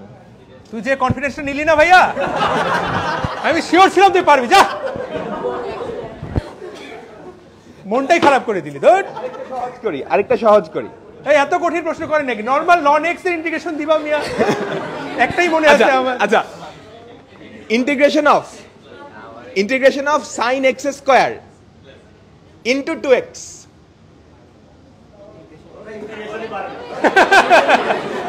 ওর চেহারাটা দেখে তো, হ্যাঁ কি এই তোমাদের না প্রিপারেশন 80%, এত সহজ পারতেছো না কেন? ইন্টিগ্রেশন 20% মধ্যে পড়ছে। ডিফারেনশিয়াল থেকে ধরতো একে, তুই দাঁড়া। আচ্ছা আচ্ছা আচ্ছা, ঠিক আছে। এবার সহজে ডিফারেনশিয়াল থেকে ধর। এবার সহজ একটা, এমন একটা ফাংশন যাকে ডিফারেন্সিয়েশন এবং ইন্টিগ্রেশন করলে কোনো চেঞ্জ হয় না। এটা সবাই পারছে ভাই। তার একটা ভালো প্রশ্ন করে যেটা একজন পারবে। আচ্ছা আচ্ছা আচ্ছা, ঠিক আছে। আমি এবার কঠিন একটা কোশ্চেন করতেছি, কিন্তু পারবা। হ্যাঁ, এমন এক ক্যাটাগরির ফাংশন আছে যাদেরকে ডিফারেন্সিয়েট করতে থাকলে ওরা 0 হয়ে যায়। এরা কারা? না, এমন একটা ফাংশন, একটা ক্যাটাগরির ফাংশন। তোমাদের বইয়ের একটা চ্যাপ্টারের নাম আছে বহুপদী। কে বলছে? ফার্স্টে কে বলছে? ফার্স্টে পিছন থেকে কেউ একজন। তুমি বলছো? এটা শোনা গেছে, ওটা শোনা যায়নি। ও কি বলছে জানি না। ও অ্যাকুরেট। সো বহুপদী ফাংশনগুলোকে ডিফারেন্সিয়েট করতে করতে থাকলে 0 হয়ে যায় না? কারণ ঘাত যতই হোক, ধরো x টু দি পাওয়ার 99 হ্যাঁ বলতেছিস, ওটা তো ভাই বললো বলে। এখন যদি ভাই বলে যে ডিফারেন্সিয়েট করতে করতে 1 হয়ে যায়, ওটা তো হ্যাঁ বলবে। গ্যারান্টি দিলাম, কোনো কনফিডেন্স নেই যে পড়ালেখায় ভাই। আচ্ছা ভাই, ও পাইছে। দাঁড়াও, very very good, thank you, fantastic. ঠিক আছে রাকিব। আচ্ছা ঠিক আছে, আমি আমার অ্যাডমিশন ফেজটা বলি। তো আমাদের সময় ঢাকা ইউনিভার্সিটির পরীক্ষা সবার ফার্স্টে হইতো। তো আমাদের 28শে সেপ্টেম্বর ছিল ঢাকা ইউনিভার্সিটির পরীক্ষা। তো দেখা যায় ম্যাক্সিমাম টাইমে ঢাকা ইউনিভার্সিটি বা মেডিকেলের এক্সামটা সবচেয়ে ফার্স্টে হয়। তো তুমি ইঞ্জিনিয়ারিং ক্যান্ডিডেট হও আর মেডিকেলের ক্যান্ডিডেট হও, ভার্সিটি কিন্তু সবার ব্যাকআপ হিসেবে থাকে, তাই না? তার মানে সবারই কিন্তু টার্গেট ঢাকা ইউনিভার্সিটি থাকে। অ্যান্ড ঢাকা ইউনিভার্সিটিতে মানে তোমার যেটা টার্গেট সেটার পরীক্ষা দিতে গেলে না তুমি নার্ভাস হয়ে যাবে, এটা স্বাভাবিক। এটা খুবই স্বাভাবিক। ধরো তোমার ড্রিম হচ্ছে মেডিকেল, তুমি মেডিকেলের এক্সামে যতটা নার্ভাস থাকবা, বুয়েটের এক্সাম হলে গিয়ে কিন্তু ততটা নার্ভাসনেস ফিল করবা না। সেম ভাবে আমার টার্গেট ছিল বুয়েট, কিন্তু আমি যখন ঢাকা ইউনিভার্সিটির এক্সামে গেলাম আমার কিন্তু নার্ভাসনেস ছিল, কারণ এটা ফার্স্ট পরীক্ষা, এটার আগে কোনো পরীক্ষা হয় নাই। বুঝতে পারলাম? তো নার্ভাসনেস হয়ে যাওয়া খুবই স্বাভাবিক। তোমাদের ম্যাক্সিমাম মানুষজনই নার্ভাস হবা। যে ফার্স্ট হয় বুয়েটে বা ঢাকা ইউনিভার্সিটিতে ফার্স্ট হয়, ও কিন্তু নার্ভাস হয়ে যায়, এটা স্বাভাবিক। এটাকে নর্মালাইজ করতে হবে, বুঝছো? নার্ভাসনেস হয়ে যাচ্ছি এটার জন্য ভয় পাচ্ছি এরকম না। নার্ভাস হইছো এটা স্বাভাবিক, কিন্তু নার্ভাস হয়ে ভুল করে আমি হ্যাঁ, এটা কিভাবে করা যাবে? প্র্যাকটিস করতে থাকলে নার্ভাস হয়ে ভুল করার যে প্রবাবিলিটি আছে, এটাতে যে আঙ্গুল রাখতে অফ হয়ে যাচ্ছে বারবার। হ্যাঁ, এইভাবে ধরো। ও আচ্ছা, এই ধরাটাতে অসুবিধা হচ্ছে, এইটাতে। হ্যাঁ, দ্যাটস গ্রেট। ঠিক আছে। হ্যাঁ, আচ্ছা। সো নার্ভাস হয়ে যাওয়াটা স্বাভাবিক, তোমরা যদি সিয়াম ভাইকে জিজ্ঞেস করো, যে মেফতাউল আলম সিয়াম, ও বুয়েটে ঢাকা ইউনিভার্সিটিতে ফার্স্ট হয়েছে, ওকে জিজ্ঞাসা করো ভাই আপনি কি নার্ভাস হয়েছিলেন পরীক্ষার সময়, দেখবো ও বলছে নার্ভাস হয়ে গেছিল। এটা স্বাভাবিক, ওকে, এটা খুবই নর্মাল। তো প্র্যাকটিস করো যাতে নার্ভাস হয়েও পরীক্ষায় ভুল না করো। তো আমার প্রথম পরীক্ষা ঢাকা ইউনিভার্সিটি ছিল, আমি পরীক্ষা হলে নার্ভাস ছিলাম, নার্ভাস হয়ে দু একটা ভুলও করছি, কিন্তু অত বেশি ভুল করি নাই। ম্যাথসে আমি একটা নার্ভাস হয়ে দাগাই নাই, তারপর ফিজিক্সে একটা না দুইটা ভুল হয়েছিল আর কি। তো ঢাকা ইউনিভার্সিটির এক্সামটা গেল, মোটামুটি নার্ভাস ছিলাম কারণ আমার মেইন টার্গেট ছিল বুয়েট। তো 28 তারিখ ছিল ঢাকা ইউনিভার্সিটির পরীক্ষা, 3 তারিখ ঢাকা ইউনিভার্সিটির রেজাল্ট দেয়, 3 অক্টোবর। 28 সেপ্টেম্বর ঢাকা ইউনিভার্সিটির পরীক্ষা ছিল, আমাদের সময় শুধু এমসিকিউ ছিল, রিটেন ছিল না। তো খুব তাড়াতাড়ি রেজাল্টটা দিয়ে দেয়। তো ঢাকা ইউনিভার্সিটির রেজাল্ট যখন দিছে আমি দেখলাম যে আমি 20তম হয়েছি। তো এটা না মানে আমার এক্সপেকটেশনের বাইরে ছিল, কারণ আমি দু একটা বলছিলাম যে সহজ জিনিস নার্ভাস হয়ে ভুল করছি। দেখবা তোমরা যারা যারা ভালো করে প্রিপারেশন নিচ্ছ না, সবার ক্ষেত্রে এটা হবে। তুমি দেখবা তোমার পরীক্ষাটা এক্সপেকটেশন মতো হয় নাই, কিন্তু রেজাল্ট যখন দেখবা ভালো চলে আসছে। যারা অ্যাকচুয়ালি প্রিপারেশন নিচ্ছ সবার ক্ষেত্রে সেম কাহিনী হয়, সবার ক্ষেত্রে এক্স্যাক্টলি সেম কাহিনী হবে। তো 3 তারিখ তো ঢাকা ইউনিভার্সিটির রেজাল্ট দিল, আমার একটা ব্যাকআপ হয়ে গেছে যে আমি যদি আর কোথাও চান্সও না পাই আমি ঢাকা ইউনিভার্সিটিতে পড়তে পারবো। 5 তারিখ হচ্ছে মেডিকেলের পরীক্ষা, 5ই অক্টোবর, জাস্ট 2 দিন পরে। তো তখন তো আমি হচ্ছে সবচেয়ে চিল, কারণ মেডিকেল আমার টার্গেটও ছিল না, আর আমার অলরেডি একটা ব্যাকআপ প্লেস হয়েও গেছে। তো মেডিকেলের এক্সাম, আমার সিট পড়ছে হচ্ছে ওই তেজগাঁও কলেজে, যে এখানেই সোহরাওয়ার্দী মেডিকেলের আন্ডারে ছিল তেজগাঁও কলেজে। সো সকালে আমি বের হয়েছি, তখন তো পুরো একটা মানে হিরো একটা মোড আছে না, যে ঢাকা ইউনিভার্সিটি তো হয়ে গেছে। তো সবাই অনেক নার্ভাস নিয়ে কথাবার্তা বলতেছে, এই সেই, ওর টার্গেট এটা, ওর টার্গেট এটা। আমি তো তখন জাস্ট গেলাম পরীক্ষা দিব, এই ভাইবে আছি। তো ইঞ্জিনিয়ারিং প্রিপারেশন নিলে ঢাকা ইউনিভার্সিটির মানে মেডিকেলের যে প্রিপারেশনটা, ফিজিক্স হয়ে যায়, কেমিস্ট্রিও অনেকটা হয়ে যায়, বায়োলজিটা তুমি যদি ঢাকা ইউনিভার্সিটির জন্য বায়োলজি পড়ো সেটা কিন্তু মেডিকেলেরটাও কভার করে দিবে। সো ইঞ্জিনিয়ারিং যারা খুব ভালো করে প্রিপারেশন নেয় মেডিকেলের, ওদের এই 3টা সাবজেক্ট কিন্তু হয়েই যায়, ফিজিক্স, কেমিস্ট্রি আর বায়োলজি। বাকি থাকে হচ্ছে ওই জেনারেল নলেজ আর ইংলিশ। তো আমি ওই 2টা একদমই পারতাম না, কিন্তু বাকি যেই 3টা ছিল ওই 3টা মোটামুটি যতটা সম্ভব আমি কারেক্টলি দাগাইছি। বাকিগুলো এখন মানে লাখের উপর ছেড়ে দিয়েছিলাম, কারণ আমার তো এখন জাস্ট যদি ধরো খুব ভালো নাম্বার চলে আসে, টপ করে ফেলি, তাইলে তো ভালো হয়ে যাবে আর কি। তো আমি দাগাই দিছি ফিজিক্স, কেমিস্ট্রি, ম্যাথ, বায়োলজি, এগুলো ভালো করে দাগাইছিলাম, কিন্তু বাকি যেগুলো আছে ওগুলা সব উল্টাপাল্টা, ইংরেজি আর জেনারেল নলেজ ওগুলো উল্টাপাল্টা দাগাইছি। আর আমি এক্সাম হল অনেক মানে চিলও ছিলাম, যে নর্মালি কি মানুষজন নার্ভাস থাকে না, কারণ আমার অলরেডি একটা এক্সাম হয়ে গেছে, সেখানে ভালো রেজাল্ট আসছে, এখন তো আমি মানে একদম হাসি মুখে দাগাইতেছি এমসিকিউ। তো টিচার দেখে না, টিচার যখন এটা দেখছে, ও এত হাসতেছে কেন বা ও এমন কেন, টিচারই মানে ভাবা জায়গায় খেয়ে গেছে। পরে যেটা হয়েছে, আমার সিটটা আবার সবার লাস্টে পড়ছিল, তো যেই টিচার ছিল ও আর কাউরে চেক করে নাই, পরীক্ষার মাঝে আমার এখানে আসছে, তুমি দাঁড়াও, তারপর আমার পকেট চেক করছে। এটা মেডিকেলের এক্সামের কাহিনী। তো 5 তারিখ ছিল মেডিকেলের এক্সাম, আমি এক্সাম দিলাম, আমার ফিজিক্স, কেমিস্ট্রি আর বায়োলজি এগুলো ভালো হয়েছিল, কিন্তু জেনারেল নলেজ আর ইংলিশ এগুলো পারতাম না, কিন্তু আন্দাজে দাগাইছি, এটার কারণে ওগুলাই ভুল হয়ে গেছে। তো যারা ইঞ্জিনিয়ারিং ক্যান্ডিডেট আসো, জেনারেল নলেজ আর ইংলিশ এগুলো আসলে মানে আন্দাজে দাগায়ও না, যেগুলো তুমি পারো ওইগুলাই অ্যাকুরেটলি দাগায়ও, বুঝতে পারছো? নাহলে দেখবে নেগেটিভ মার্কে অনেক কমে যাচ্ছে। তো 7 তারিখ ছিল বুয়েটের এক্সাম। সো বুয়েটের এক্সামে একটু নার্ভাসনেস ছিল, কারণ ওটা অ্যাকচুয়ালি আমার ড্রিম জায়গা ছিল। এটা যে কোনো মানে তোমার ড্রিম যেখানে, সেখানে পরীক্ষা দিতে গেলে একটু নার্ভাসনেস থাকবেই, কিন্তু অতটা নার্ভাস ছিলাম না, কারণ অলরেডি একটা জায়গায় আমার হয়ে গেছে। এটা খুবই ইম্পর্টেন্ট, তোমার ফার্স্ট যেই অ্যাডমিশন টেস্টটা, সেটাই যদি ভালো করতে পারো, পরের গুলা কিন্তু একটা পজিটিভ এফেক্ট থাকবে। সেই এফেক্টটা তোমাকে কনফিডেন্স দিবে, নার্ভাসনেস কমাবে, সবকিছু করবে। সো ফার্স্ট যে অ্যাডমিশন টেস্টটা, সেটা যেটাই হোক, ধরো বিইউপি, এমআইএসটি যেটাই হোক, ওটা একটু ভালো করে দেওয়ার চেষ্টা করবে, বুঝতে পারছো? তোমার মেইন টার্গেট না হলেও ওটা একটা প্র্যাকটিস ম্যাচের মতো চিন্তা করবে।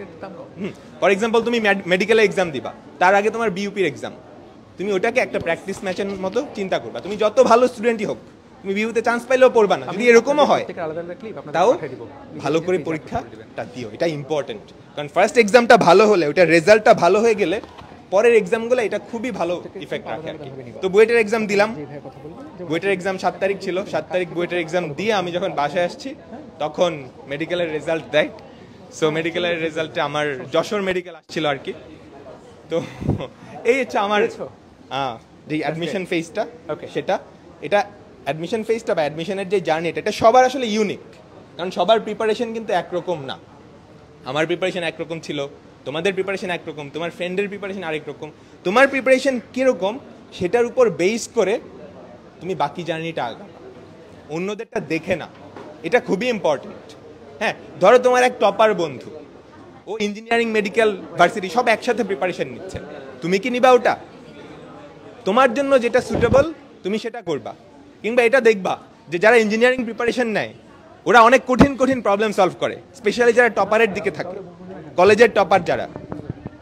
তুমি কিন্তু অন্ধভাবে ওরা করতেছে দেখে তোমার করতে হবে, ব্যাপারটা এরকম না। তোমার পজিশন কোথায় সেটার উপর বেস করে তোমার প্রিপারেশন নিতে হবে, এটা খুবই ইম্পর্টেন্ট একটা কথা। তো এটাই ছিল আমার অ্যাডমিশন জার্নি। আর তোমাদের প্রতি সাজেশন, এখন ফোকাস করো এইচএসসিতে, এইচএসসিটা একটু ভালো রেজাল্ট করো। এইচএসসিতে যদি খারাপ রেজাল্ট হয় সেটা কিন্তু তোমাকে অনেক ব্যাকফুটে ফেলায় দিবে। তো তোমাদের সবার জন্য অনেক অনেক শুভকামনা রইল। ইনশাল্লাহ এইচএসসির আগে তো তোমরা ক্লাস টাস করবা, তাই না? ক্লাসে তো দেখা হবেই, আর এইচএসসির পরেও ইনশাল্লাহ অ্যাডমিশন টাইমে দেখা হবে। তোমরা মেডিকেল যারা প্রিপারেশন নিবা, তোমাদের ম্যাথসের প্রিপারেশন তো লাগবে, তাই না? সো ওটার প্রিপারেশনও ইনশাল্লাহ দেখা হবে। তো সবার জন্য অনেক অনেক শুভকামনা রইল। বেরোয় যাবা, আমরা এই জায়গায় ধরবো, এই জায়গায় চলে যাবো। ঠিক আছে, একটা সেলফি নিয়ে নাও সবার সাথে। রাকিব, হ্যাঁ আমরা থাকবো। দুইটা কেন? হ্যাঁ দুইটা এভাবে ধরেন, একটা ওই ক্যামেরা, একটা আমাদের লাইভে।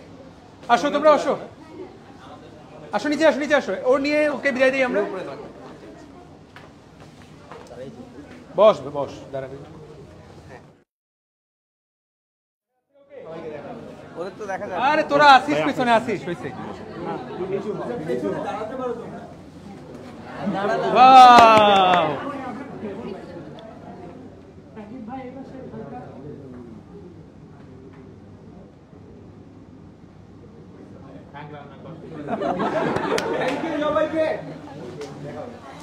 ঠিক আছে, দেখা হবে তো। Rakib, thank you so much.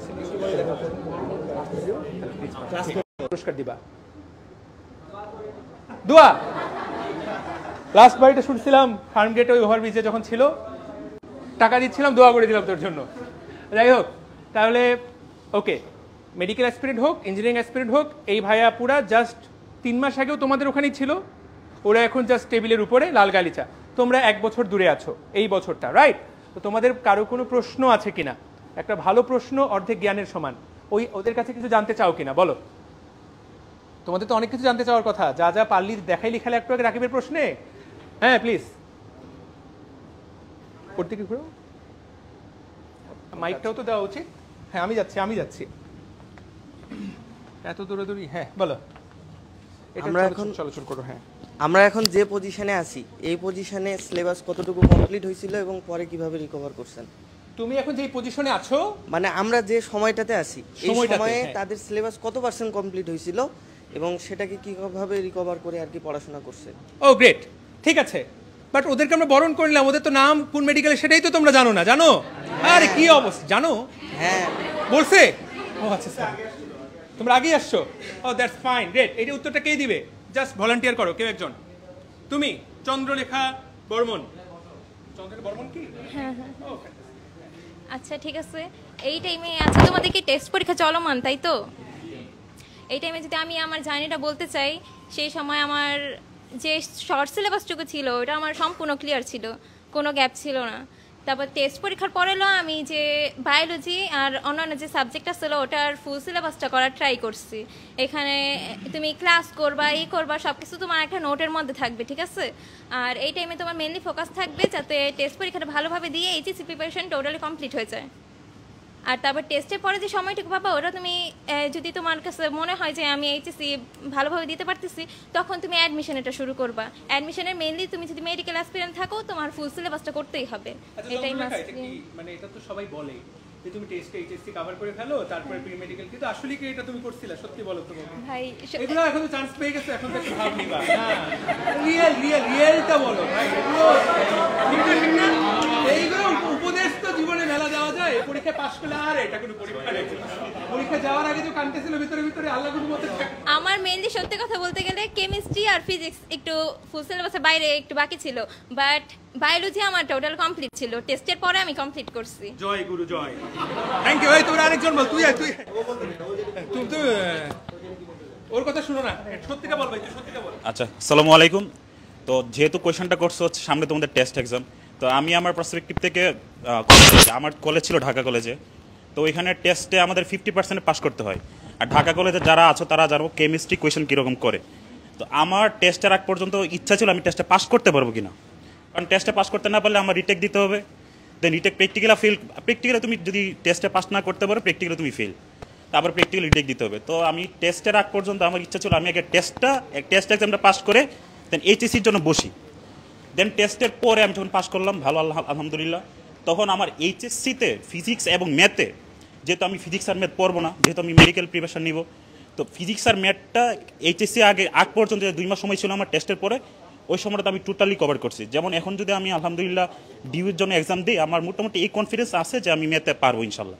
তো এইটাই হচ্ছে মেন ফোকাস করতে হবে, কারণ তুমি বায়োলজি, যেহেতু যারা মেডি এক্সপিরিয়েন্ট আছো তারা বায়োলজি পড়তেছো, সেই তুমি একেবারে শুরু থেকে একাডেমিক শুরু থেকে বায়োলজি পড়তেছো, এইচএসসির আগ পর্যন্ত যাতে ফিজিক্স এবং ম্যাথ এই দুইটা যাতে 100% তোমার কভার হয়ে থাকে শর্ট সিলেবাসটা, যাতে করে আল্লাহ না করুক, কারণ তোমার যে মেডিকেল হবেই সেটা কিন্তু আমরা কেউই জানি না, তোমরাও জানো না। সো যদি মেডিকেলে না হয়, তাতে করে যাতে তোমার ডিইউ এবং অন্য পাবলিক যে ইউনিভার্সিটিগুলো আছে সেখানে যদি তোমার ফিজিক্স এবং ম্যাথের জন্য কোনো ধরনের মানে এই হ্যাসেল না করতে হয়। এই কারণে আমি বলবো এইচএসসির আগ পর্যন্ত ফিজিক্স এবং ম্যাথটাকে 100% কভার করে ফেলো, আর যখন এইচএসসি শেষ হবে তখন তুমি তোমার নিজের মতো করে অ্যাডমিশনে গোছানো শুরু করে দাও। আর যদি কারো মন চায় যে বায়োলজি শর্ট সিলেবাসে বাইরেগুলো পড়বা, সময় থাকলে পড়তে পারো, বাট আমি এটা করি নাই। কারণ হ্যাঁ, আমি এটা করি নাই। আমার কথা ছিল এটাই যে আমি এইচএসসির আগে ফিজিক্স এবং ম্যাথটাকে 100% শেষ করবো, দেন এইচএসসির পরে আমি অ্যাডমিশনের জন্য একেবারে পুরো দমে প্রিপারেশন নেওয়া শুরু করবো। আমার স্ট্র্যাটেজি এটাই ছিল, আশা করি বুঝতে পারছো। এই উত্তরটা হেল্প করেছে, দ্যাটস ফাইন। অন্য আরেকজন, অন্য কোনো প্রশ্ন? মাইকটা সামনে পাঠাও, তোমার হাতেই।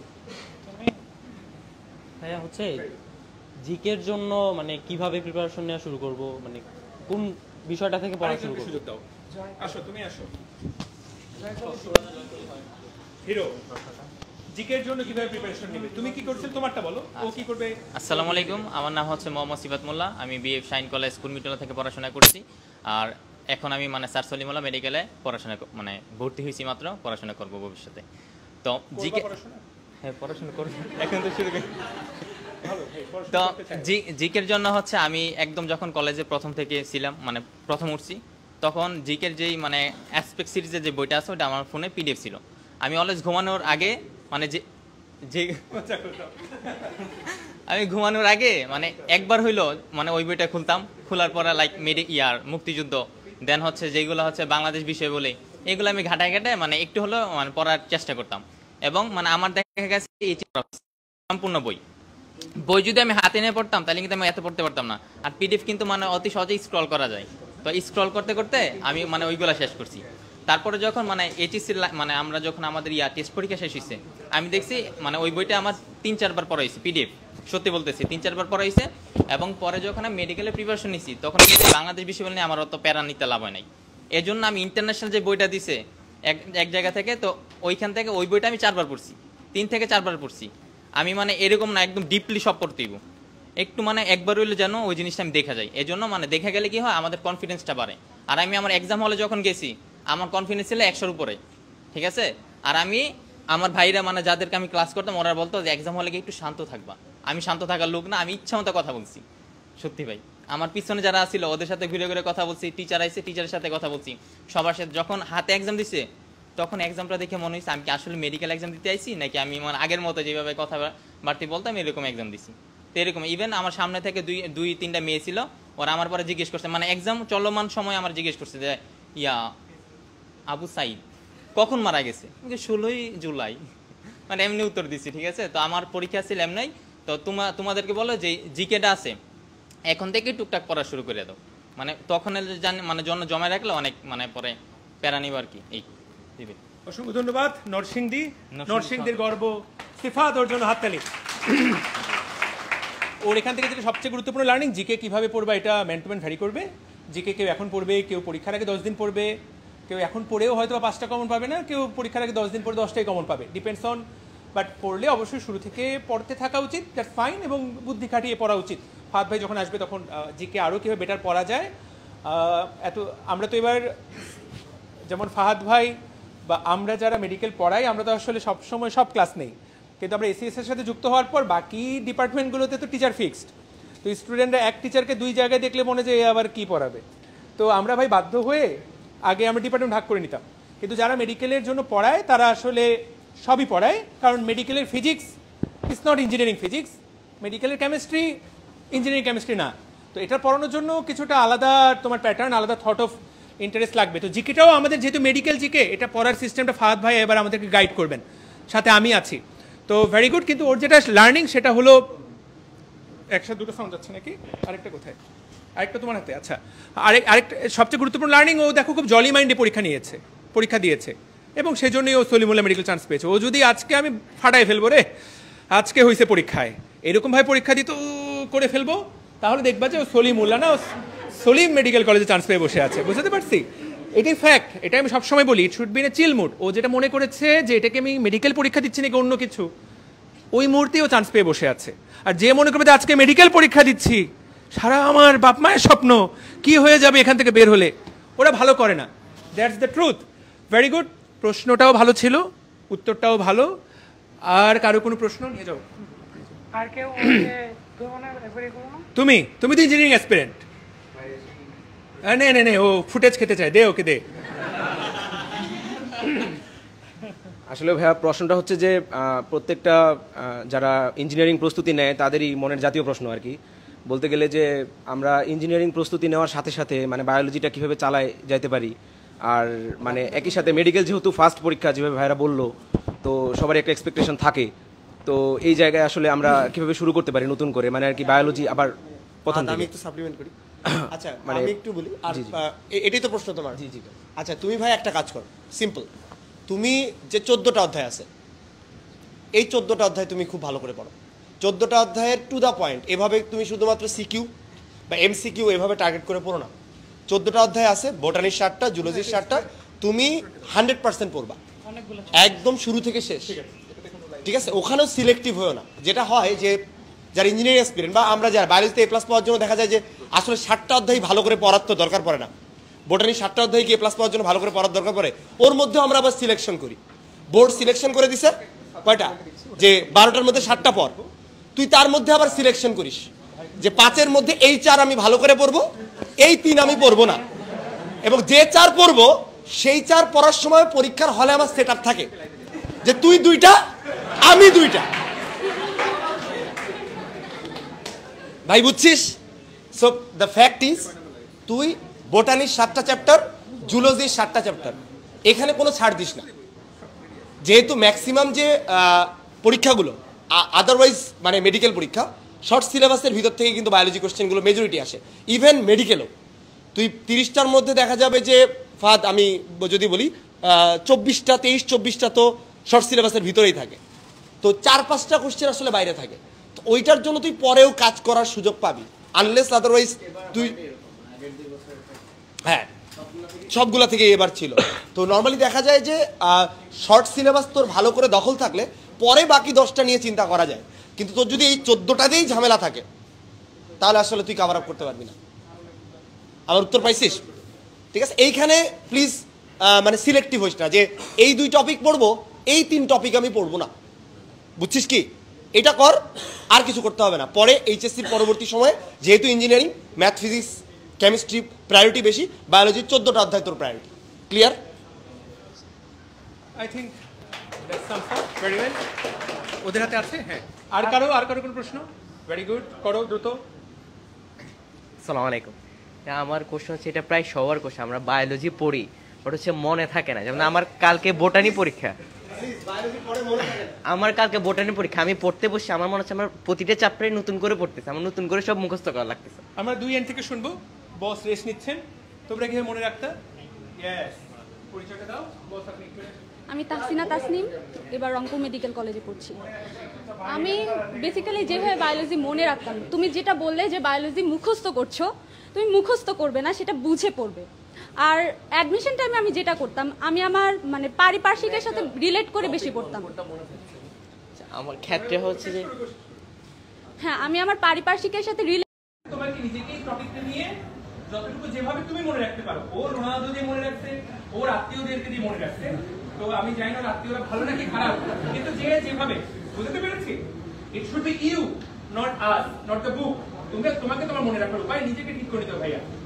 যদি কোনো সারেরটা তোমার ব্রেনের মধ্যে অটোমেটিক ঢুকে যায় যে এইটা বেস্ট, আমি এটা কোনোদিন ভুলবো না, দ্যাট ওয়ার্ডস। আদারওয়াইজ বই থেকে মুখস্থ করলাম, পরীক্ষা হলে গিয়ে শুধু মনে রাখার উপায়টা মনে থাকতে পারে, ওটা ভিতরে টাইমে মনে থাকবে না। বুঝতে পারলাম? তো কার কার কোনো প্রশ্ন পেছন থেকে? মাইকটা কই?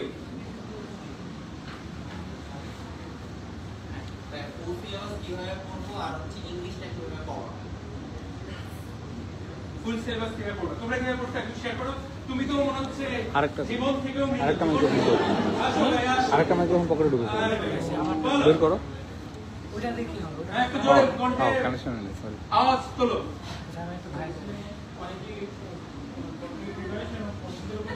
ভয় পাচ্ছ? আমি তোমার নিচে আছি, বলো। আমার ক্ষেত্রে যখন আন্দোলনের বন্ধ শুরু হয়েছে, বারবার একটু বড় বলতে পারছি, আমি তখনই ফুল সিলেবাস শুরু করেছি। প্রচন্ড বাইরে ভেরি গুড, ভেরি গুড। ভাইও একটা অবজার্ভ করেছি। হ্যাঁ, ধারাবাহিক কথা। মানুষ জীবনে দেখা এভাবেই আমি কোচিং করে চলে গেছি, সমস্ত কাজে গেছি। সহজ ভাষায় পড়তে হবে। ও যেটা বললো আন্দোলনের বন্ধে বাকি আন্দোলন করছে, ওই সময় বসে পড়ালেখা করছে, ওই সময় বসে রক্ত দিলাম কেন আমরা? শুক্রবার প্লেলিস্ট সলভ করছে। অনলাইনে খুঁজলে এমন কোর্স নাই যেটা লিংক ওপেনলি পাওয়া যাবে না। শুধুমাত্র যেটার অভাব সেটা হলো তোমার সময় এবং তোমার মনোযোগ। দিলে অনলাইনে খুঁজেই তুমি বেশিরভাগ জিনিসপত্র পড়ে ফেলতে পারো। আমি বুঝতে পারলাম? হ্যাঁ, পড়তে হবে। 10টা সিলেবাস কখন শেষ করবো? তোমাকে শেষ করতে হবে প্রত্যেকদিন আধা ঘন্টা করে পড়ে, যে আমি আজকে আধা ঘন্টার ভিডিও দেখবো। এবং অনলাইনে তেমন সুবিধা, প্রত্যেকটা টপিক প্রত্যেকটা লাইন ধরে ধরে পড়ায় দেয়, অনেকে লিখে লিখে পড়ায়। ভাই 10 বছর আগে ব্যাক এটা জানতো। আমি যে বায়োলজি প্রিপারেশনে মেডিকেল চান্স পাইছি ঢাকা মেডিকেলে, তোমরা যেটা নাও আমার চেয়ে মিনিমাম 10 গুণ বেশি। আমি অসংখ্য টপিক হুদাই মুখস্থ করে চলে গেছি, আর বুঝিও নাই, জাস্ট কিচ্ছু বুঝি নাই, জাস্ট মুখস্থ। তথ্যটা ব্রেনে আছে, পরীক্ষা আসে দাগাই দিয়ে চান্স পেয়ে গেছে। এটা শুধু আমি না, 2012-তে যারা চান্স পেয়েছে বেশিরভাগই অনেকেই এরকম। কারণ ধরো সাত ভাইয়া বুঝায় পড়ায়, আমি তোমাকে গ্যারান্টি দিলাম বর্তমানে যতগুলো মেডিকেল কোচিং আছে অফলাইনে একদিনে 2টা করে চ্যাপ্টার পড়ানো হয়, 3টাও পড়ায়। কোন শিক্ষকের বাপেরও ক্ষমতা নেই ওই সময় বুঝাবে প্লাস দাগাই দিবে, 3 ঘন্টার মধ্যে 2টা চ্যাপ্টার শেষ করবে। This is impossible. এবং একাডেমিক্যালি বায়োলজি পড়ার টাইম নেই। অনলাইনে আমরা এখন একটা চ্যাপ্টারের উপর 6 ঘন্টা ক্লাস নেই, 5 ঘন্টা ক্লাস নেই। তুমি 2x স্পিড 2.5 ঘন্টায় করো। যে লেভেলে পড়ানো হয় আমি গ্যারান্টি দিলাম তো, আগে 10 বছরের লোকজন এটা কল্পনাও করেনি। তুমি এখন হার্টের চেম্বারের ভিতরে দেখো, আমরা কল্পনাও করছি হার্টের চেম্বারের ভিতরে কি আছে। তথ্য মুখস্থ করছি, কিছু জিনিস বুঝছি, কিছু বুঝি নাই, চান্স পেয়ে গেছে। এটা ফাহাদ ভাইয়ের জন্য সত্য হতে পারে, আমি নিশ্চিত না ফাহাদ ভাই আলাদা করে নিজে তখন থেকে বুঝে পড়তে কিনা, কিন্তু এটাই সত্যি। হ্যাঁ, তুমি চাইলে এখন সবই পড়ে ফেলতে পারো, ইউটিউবে যা দেওয়া আছে শুধুমাত্র তা দিই। যে জিনিসটার অভাব সেটা তোমার ডেডিকেশন এবং সময়, তাই তো? তুমি আন্দোলনের সময় তাহলে পড়লাম। আচ্ছা, তো চিনে রাখো, চিনে রাখো। মানে কোশ্চেন এখন আমরা একটু কোশ্চেন আনসার করি। আর কোনো প্রশ্ন আছে? ইংলিশটা কিভাবে পড়ো? ইংলিশ এটা কি একাডেমিক না অ্যাডমিশন? তুই টিচার হওয়ার লক্ষ্যে আছিস, তুই বলতে চাচ্ছিস ভাই একাডেমিক না অ্যাডমিশন? অ্যাডমিশন। হ্যাঁ, আচ্ছা, ইংলিশটা হচ্ছে ফার্স্টে ক্লাস 9-10 থেকে পড়তেছো, আমরা ক্লাস 9-10 থেকে যাওয়ার পর পড়তেছি। এটা হচ্ছে কি একটা মেসেজ আসছে, এটা থেকে এমসিকিউ সলভ করতেছি। কিন্তু এটা ইন্টারমিডিয়েট উইথে সেম কাজটাই করতেছি আমরা ইংলিশ ফার্স্ট পেপারের ক্ষেত্রে, আর ইংলিশ সেকেন্ড পেপারের ক্ষেত্রে জাস্ট মানে গতানুগতিক যে গ্রামারগুলো আছে এগুলো করতেছি। কিন্তু তুমি একটা কাজ করবা, দেখবা যে ইংলিশে আমাদের মেডিকেলে কিন্তু একটা হিউজ একটা পার্ট হচ্ছে কি আমাদের সিনোনিম এবং মেন্টরিং, যেখানে এইবার আমাদের আসে নাই, কিন্তু আগে ইয়ার কোয়েশ্চেনগুলো দেখবা 4-5টার মধ্যে 5-6টা পর্যন্ত কোয়েশ্চেন আসবে একটা ইয়ারে। তুমি যখন একটা থিসিস পড়ো তখন ওই যে তুমি যে ওয়ার্ডগুলো তোমাকে টিচাররা বলে যে এই ওয়ার্ডগুলো ভালো করে পড়বা, তুমি কি করবা ওই ওয়ার্ডটা সিনোনিম করবা, অ্যান্টোনিম করবা। আর যখন তুমি একটা সেন্টেন্স বুঝতেছো না, অর্থটা বুঝতেছো না, তখন তুমি দেখবা যে ওইটার ভিতরে অ্যাকচুয়ালি গ্রামারটা কি, কোন কারণে তুমি বুঝতেছো না। তুমি যখন ওইটা বুঝতে পারবা যে এটা আমি ওই কারণে বুঝতেছি না, এবং তুমি যখন ওইটা নিয়ে প্রায় 10 থেকে 15 মিনিটের মধ্যে একটু ঘাটাঘাটি করবা, দেখবা তুমি ওই সেন্টেন্সের ভিতরে যে গ্রামারটা লুকিয়ে আছে ওইটা করতে পারবে। ওভারঅল হচ্ছে তোমার ইংলিশের অ্যাডমিশনের আগে যদি আমি প্রিপারেশন কথা বলি, তোমার যে মেইন বই আছে এবং যে তুমি যে বেসিকগুলো থাকে এগুলো যদি একটু খুঁটিনাটি ধরে তুমি ঘাটাঘাটি করে পড়ো, আই থিঙ্ক তোমার ইংলিশে একাডেমিক মানে অ্যাডমিশনের ক্ষেত্রে তুমি 70% উইকেন্ড কভার হয়ে যাবে। আর বাকি কিছু নতুন নতুন গ্রামার আছে যেগুলো আমি আজ মানে কোশ্চেনগুলো আমি শুনি এগুলো আমি অ্যাডমিশন এসে পড়ছি, এগুলো তোমার জন্য মতো যে মানে মনে করছো একটা টপ স্কুল থেকে পরে টপ কলেজে এসে পড়ছে তার জন্য মতো, একটা গ্রাম থেকে একটা ছেলে তার জন্য। কিন্তু যেগুলো একটা টপ লেভেলের কলেজে পড়ো স্টুডেন্টের জন্য নতুন না, সেগুলো যদি করতে পারো অ্যাডমিশনের আগে আই থিঙ্ক বুঝতে পারছো। এই তোমরা ওর মধ্যে একটা টিচার ভাই দেখতে পাচ্ছ না, ও কিন্তু তোমাদের বড় ভাই হিসেবে নাই, ও এখন মানে লেকচার দিচ্ছে শুধু, তাই তো? যাই হোক, আমাকে অনলাইন মধ্যে স্বাগত। আর দুটোই প্ল্যাটফর্ম লঞ্চ করে দিয়েছো, দাও ঠিক আছে। আর কারো কোনো প্রশ্ন? আর কোনো প্রশ্ন নাই? এবার তাহলে আমরা প্রশ্ন করি।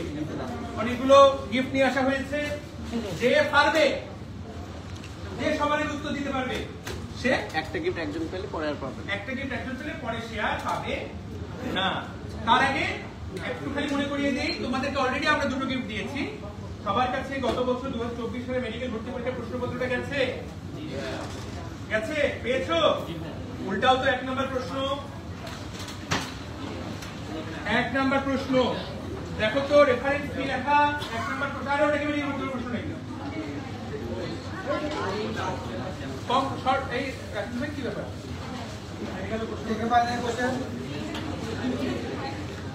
মেয়েরা কেউ পায়নি। ওকে,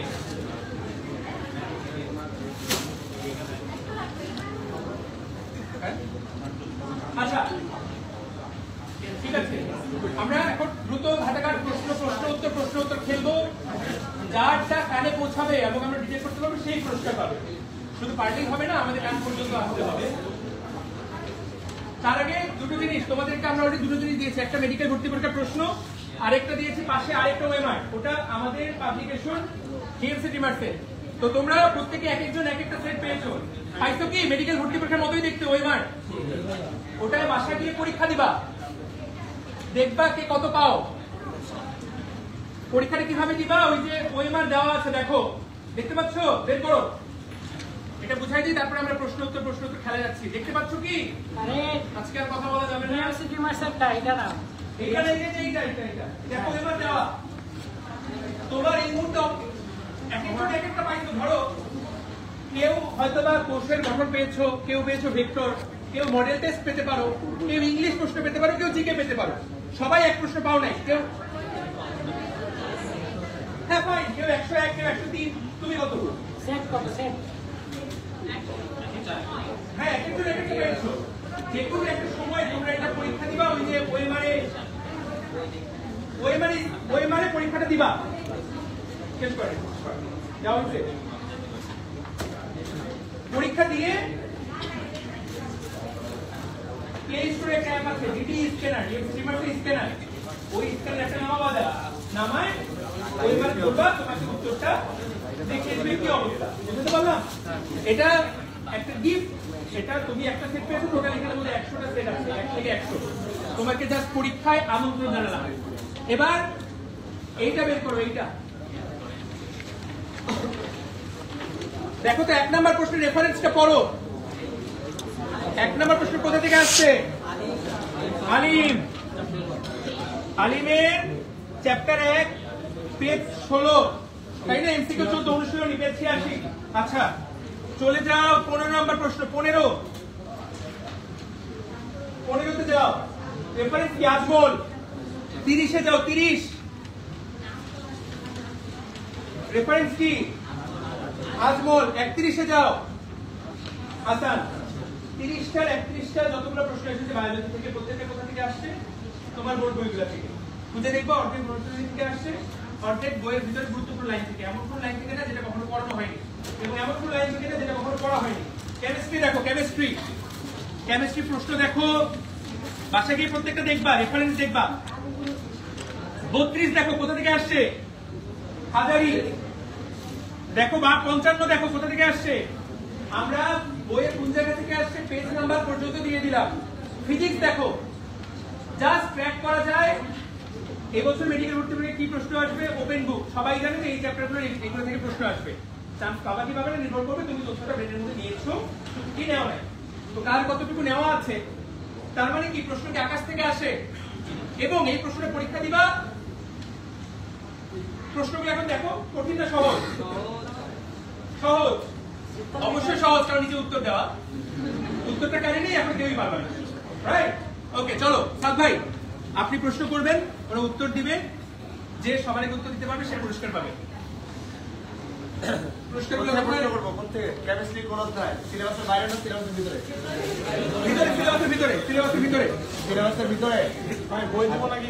আমি এই যে হাতে নিচ্ছি, আপাতত আগে এটা যাবে। একটা ড্রিম পেপার নিয়ে আসুন না, একটা ওখানে এটা নিয়ে। সহজ প্রশ্ন। আচ্ছা আমরা দেখি কে দ্রুত অ্যানসার করবে। অ্যালুমিনিয়াম অক্সাইড নাম শুনছো? সংকেত Al2O3। আচ্ছা অ্যালুমিনিয়াম অক্সাইডের ঘনত্ব কত?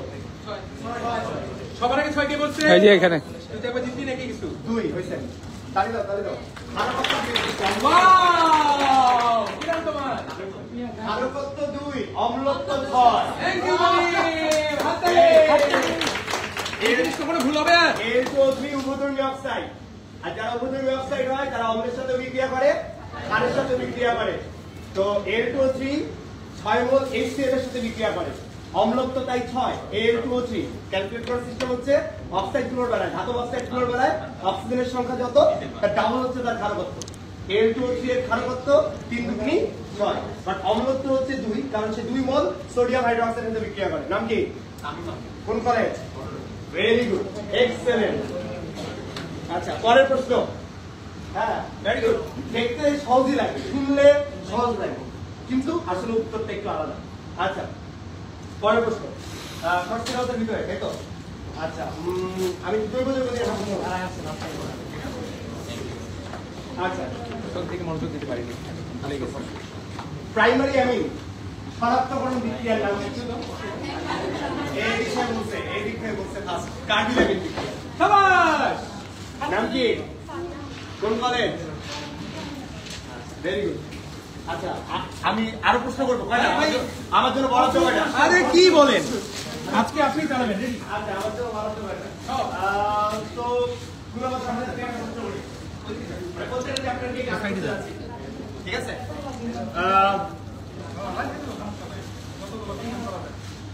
আরে নরমাল প্রশ্ন করেন, এটা পারবে না। আরে না, কোবাল্ট ব্লু গ্লাস নাম শুনছো? আচ্ছা শিক্ষা পরীক্ষা কোবাল্ট ব্লু গ্লাসের নিচে সোডিয়ামের বর্ণ কেমন? বর্ণ কে বলছে? শাবাশ! কি নাম তোমার? শিক্ষা পরীক্ষায় কোবাল্ট ব্লু গ্লাসে সোডিয়াম এর বর্ণ পুরোটা কি হয়ে যায়? শোষণ হয়ে যায়। Cobalt blue glass optical filter হিসেবে কাজ করে। হিসেবে কাজ করে অপটিক্যাল ফিল্টার, ঠিক আছে? কোথায় আছে? বইয়ের মধ্যে আছে, হাজারি স্যারের বই, চার্টের নিচে। অলওয়েজ শিক্ষা পরীক্ষায় খালি চোখে বর্ণ এবং কোবাল্ট ব্লু গ্লাসে কেমন দেখা যায় দুটোই বলুন, ঠিক আছে? ওকে পরের কোশ্চেন। সহজ ভুল করতেছে এই জন্য। আচ্ছা প্রশ্ন সিনারিও একটু কঠিন হয়ে যাচ্ছে, একটু কঠিন হচ্ছে। সিনারিও দিন। আচ্ছা ডেলেনের মান যদি ধনাত্মক, ডেলেনের মান রাসায়নিক পরিবর্তন 4 চ্যাপ্টার, ডেলেনের মান ধনাত্মক হলে কেপি এবং কেসি এর মধ্যে সম্পর্ক কি? কেসি ছোট, ভেরি গুড। দাঁড়াও, কেপি গ্রেটার দ্যান কেসি। ডেলেনের মান ধনাত্মক হলে কেপি বড়, কেসি ছোট। ডেলেন যদি শূন্য হয় তাহলে কেপি ইকুয়াল টু কেসি। ডেলেন যদি ঋণাত্মক হয়, ঠিক আছে? আমি জাস্ট এটা কিন্তু অলমোস্ট মেডিকেল স্ট্যান্ডার্ড কোশ্চেন গুলো বলতেছি। আমি চাচ্ছি যে ওই ওরিয়েন্টেশনটা থাকার জন্য। এবার যাচ্ছে মোবাইল বুক। সেকেন্ড পেপার থেকে ঢুকবো। সেকেন্ড পেপারে যাই পরিবেশ রসায়ন। পরিবেশ রসায়ন রেডি। পরিবেশ রসায়ন ঢুকি। আচ্ছা শর্ট সিলেবাসের মধ্যে তাই তো? আমার নিজেকে ক্যানভাসে আচ্ছা না আমি একটু ফার্স্ট বা থার্ড চ্যাপ্টার রেডি। আমি তোমাকে 4টা অফসাইড দিব। এই 4টা অফসাইডের মধ্যে কোনটা অম্লধর্মিতা বেশি? হ্যাঁ তোমরা আমাকে বলো। আমি অপশন দিচ্ছি 4টা অম্লধর্মী অক্সাইড দিব, তার মধ্যে কার অম্লধর্মিতা বেশি। ঠিক আছে, তো আমরা একটু অপশনগুলো শুনি। অপশন দিচ্ছি CO2, option A carbon dioxide, option B Cl2O7 dichlorine heptoxide, option C N2O5 dinitrogen pentoxide, option D SO3 sulphur trioxide. Very good, Cl2O7 fantastic. কোন স্কোর জিততে হবে? আবার সরকারি আলবার্ট কলেজ পাবনা একবার পুরস্কার পাইছে। আবার পাবনার পাগলা এই নে শাবাশ শাবাশ। আচ্ছা এই লজিক কি? ওই যে অ্যানসার দিবি, অ্যানসারের পিছনে লজিক কি? হ্যাঁ জার্মান মান এক্স্যাক্টলি। অম্লধর্মী অক্সাইডের কেন্দ্রীয় পরমাণুর জার্মান মান যত বেশি হয় অক্সাইডের অম্লধর্মিতা তত বেশি হয়। বুঝতে হচ্ছে না? আমার মনে হয় যে তুই পাশে কে বায়োলজি প্রশ্ন তারপর আমি কেমিস্ট্রি পাশে কে বলে দিবে ভাইব্রেশন আপনি আরো ভালো। আচ্ছা প্রচুর গিফট সবাইকে একটা প্রচুর গিফট। আচ্ছা দেখি একটু অর্থোডক্স। আমেরিকার আসছিল পানির গরম তাপের মান কত? পানির গরম তাপ 0 degree plus 6 kilojoule. Very good, যারা প্রশ্ন আছে আমরা পার্থক্য দিতে হবে ভাই, এটা ভালো দিতে হবে।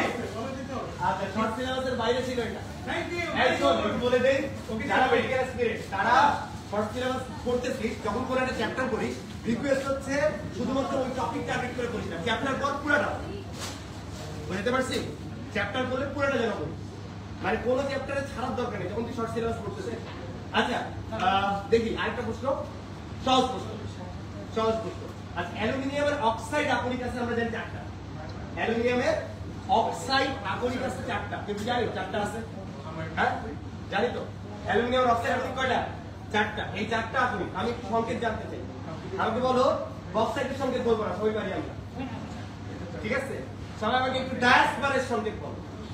ডায়াসপার নাম শুনছো? ডায়াসপারের সংকেত অ্যালুমিনিয়ামের অক্সাইড আকরিক। আর কঠিন হয়ে গেছে, আর কি সহজ হয়ে গেছে। এই প্রশ্নের উত্তর যে দ্রুত দিতে পারে। পর্যায় সারণীতে অপধাতুর সংখ্যা কয়টা? প্রত্যয় সবার আগে বলছে পুরস্কার পেয়েছে যদিও। আচ্ছা অপধাতুর সংখ্যা হচ্ছে 6টা। একটু এই ভাই সাথে ছিল আমিও বেশি করে বাকি করে আনেননি, সাথে করে ও সব জেনে জানে আচ্ছা একটা প্রশ্ন সহজ প্রশ্ন, সহজ করে পুরস্কার দিতে হবে, পারতেছে না কেউ। আমি আমার কাছে কঠিন প্রশ্ন মাথায় একদম সহজ থেকে একদম সহজ, একদম সহজ। আচ্ছা আমরা সত্যিকার রাসায়নিক বন্ধনের কথা জানি, দুর্বল রাসায়নিক বন্ধনের কথা জানি, যেগুলো আন্তর্লিক আকর্ষণ বল, রাইট? আমাকে বলো যে দুর্বলতম আকর্ষণ বল সবাই জানি ভ্যান ডার ওয়ালস আকর্ষণ বল। ভ্যান ডার ওয়ালসের মধ্যে আবার দুইটা ভ্যারাইটি আছে, রাইট? ভ্যান ডার ওয়ালসের মধ্যে ভ্যারাইটি আছে অনেকগুলো, তার মধ্যে একটা ভ্যারাইটি হচ্ছে ডাইপোল আবিষ্ট ডাইপোল আকর্ষণ বল, আরেকটা হচ্ছে লন্ডন বল বা বিস্তারণ বল। প্রশ্ন, লন্ডন বল বা বিস্তারণ বল এর মান কত? 1 থেকে 10। ভেরি গুড, 1 থেকে 10 কি একক বল? 1 থেকে 10 একক কি আকর্ষণ বলে? কিলোজুল পার মোল। এই প্রশ্ন শাবাশ, তুই ওই ক্যালকুলাস বলা না? Very good, excellent answer. মানে কোশ্চেন ওয়াইজ আমি চিন্তাই করতেছি যে ভাই একটু কেমন জানি আনঅর্থোডক্স কি করতে ভাই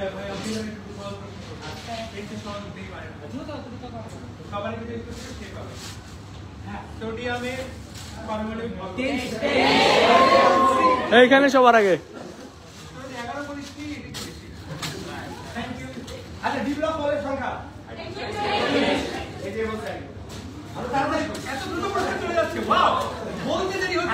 এবং আয়োডিনের বিক্রিয়া কত তাপমাত্রায় সাম্যাবস্থায় উপনীত হয়? 450। না ওকে দিব না।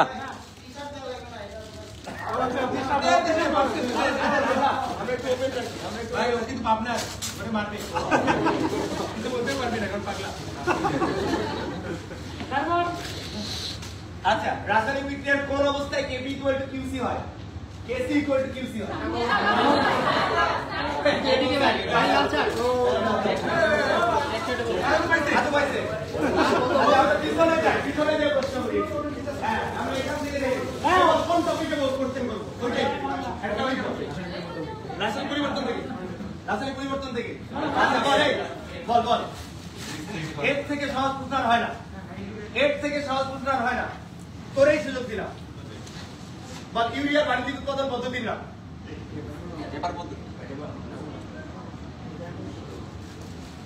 তোমার কি মানব দেহ বাণিজ্যিকভাবে ইউরিয়া তৈরি করে অর্নিতিন চক্রের কথা বলতে যে আমি লিভারে ইউরিয়া তৈরি করতেছি বাণিজ্যিক পাইপ লাগাই দিব ইউরিয়ার বাণিজ্যিক উৎপাদন পদ্ধতি হইল না আচ্ছা নেক্সট নাইট্রিক অ্যাসিডের শিল্প উৎপাদন পদ্ধতি কি রে অ্যামোনিয়ার শিল্প উৎপাদন পদ্ধতিটা বল এবার বলছি বুঝতে এই একটা তো বলি না এই নাইট্রিক অ্যাসিডের শিল্প উৎপাদন পদ্ধতি কি অসওয়াট আর ইউরিয়ার বাণিজ্যিক উৎপাদন পদ্ধতি হচ্ছে সলভে পদ্ধতি ঠিক আছে আমরা কিন্তু পারতেছি না রে কষ্ট হচ্ছে রাসায়নিক পরিবর্তন বলে দিলি তাও পারলাম না আচ্ছা ও হেবার পদ্ধতির কথা বলছি গুণগত রসায়নে আছে গুণগত ওটা কেবল চ্যাপ্টার 2 এ আছে ফিজিক্সে বলবো ভাই ফিজিক্সে বলবো ফিজিক্সে বলতে হচ্ছে এবার নিকেলের কুড়ি তাপমাত্রা কত সিলেবাসের বাইরে রয়েছে মেডিকেল প্রশ্ন তো মেডিকেল ভাই নিকেলের কুড়ি তাপমাত্রা বল बच्चे का जान लेंगे क्या भाई आप फिजिक्स से क्वेश्चन धरो बल बॉलेर मात्रा समीकरण बल ml इनवर्स 2 এই ঠিক আছে ml ইনভার্স 2 ঠিক আছে বলের মাত্রা সমীকরণ ml স্কয়ার t ইনভার্স ঠিক আছে নে মাত্রা কত ml হ্যাঁ উত্তর দে থ্যাংক ইউ সো মেনি এই ফাস্ট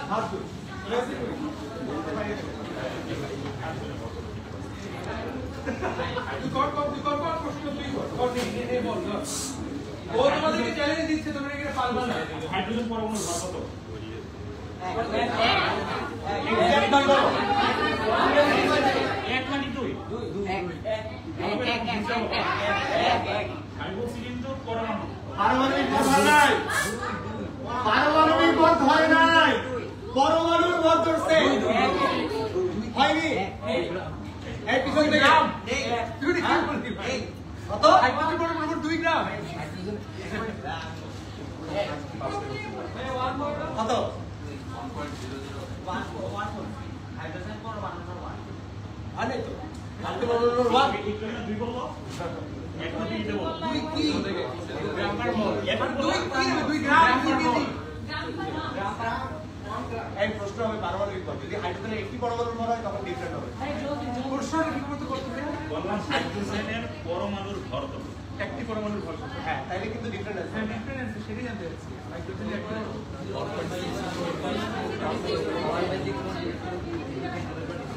পরে কি গ্রাম পরে কি গ্রাম পার মোল গ্রাম পার মোল গ্রাম পার মোল গ্রাম পার মোল না মলিকুলার গ্রাম পার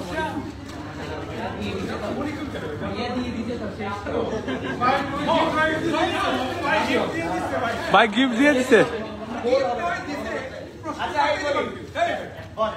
আমি ব্যাখ্যাটা দিই ব্যাখ্যা দিই ও হাইড্রোজেনের একটি পরমাণু ভর ধরছে আমরা জানি হাইড্রোজেনের পারমাণবিক ভর হচ্ছে 1.008 আমি যখন একটি পরমাণুর ভর বের করব অ্যাভোগাড্রো সংখ্যা দিয়ে ভাগ করতে হবে এর সংখ্যক পরমাণুর ভর হচ্ছে 6.022 × 10⁻20 সরি 6.022 × 10⁻23 হাইড্রোজেন পরমাণুর ভর হচ্ছে 1.008 দেন আমি এনে দিয়ে ভাগ করলে তখন হাইড্রোজেনের একটি পরমাণু ভর মানে একটি অণুর ভর কত 18/Na বুঝতে পারতেছি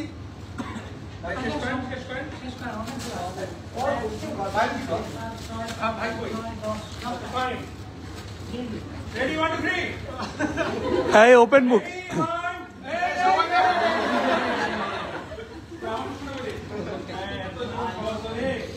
दाओ दिखाना कुछ एक लगाने कुछ एक रेडी बोलो তোমরা আমাকে বলো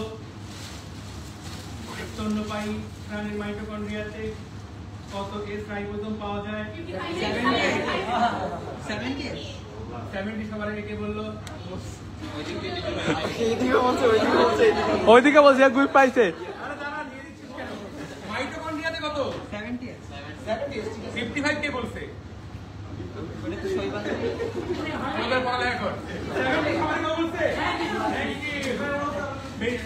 ওকে সুন্দর, ঠিক আছে। সবার আগে যে বলবে সে পাবে উত্তর, সে পাবে পুরস্কার। 1 2 3 যকৃতের আবরণের নাম কি?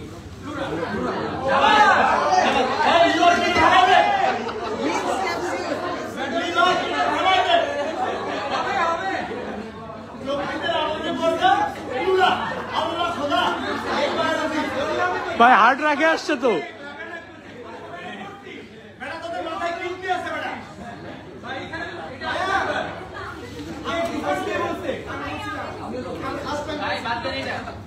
বাদ যখন এরকম এসেছে তারপর তুই বলছিস মজা করলাম তোদের সাথে।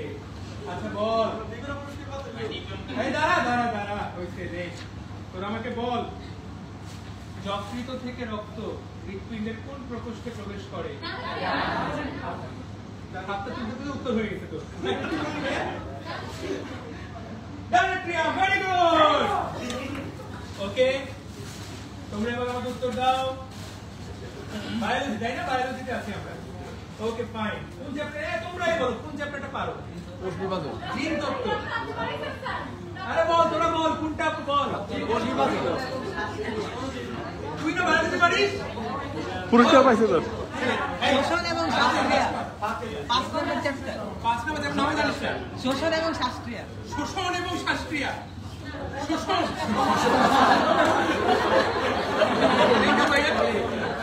Thank you.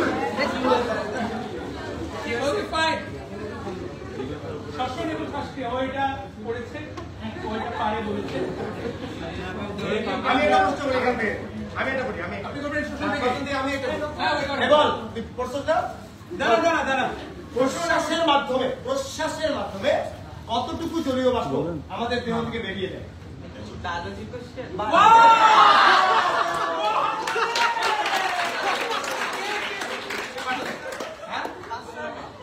বেরিয়ে যায় প্রশ্বাসের মাধ্যমে। এই কথা প্রশ্বাসের মাধ্যমে তো কিছু বের হয়।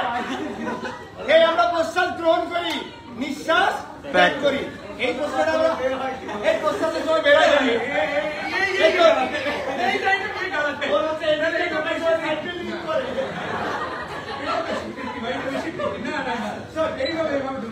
আচ্ছা আমি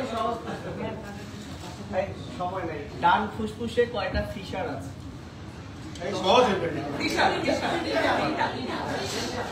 কয়টা? Very good. হয়নি। লোভ আছে 3টা। 3টা লোককে ভাগ করার জন্য ফিশার আছে 2টা। ওই ছেলে পারছে, পরে বলছে ওকে দিয়ে দিই। হ্যাঁ এই 24 ব্যাস না? আর দেব না তোকে। 24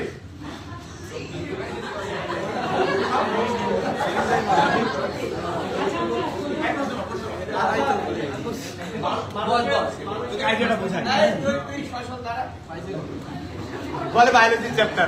মানুষের ফুসফুসে কয়টি সেগমেন্ট আছে? মানুষের ফুসফুসে কোন? শাবাশ, মানুষের জিজ্ঞেস করছে। ফুসফুসটা খাদ্য কি করে দিবে? একটু করে 18 বলবি। এই তুই আবার আচ্ছা ঠিক আছে। পাচ্ছিস না তো ফুসফুস নিয়ে।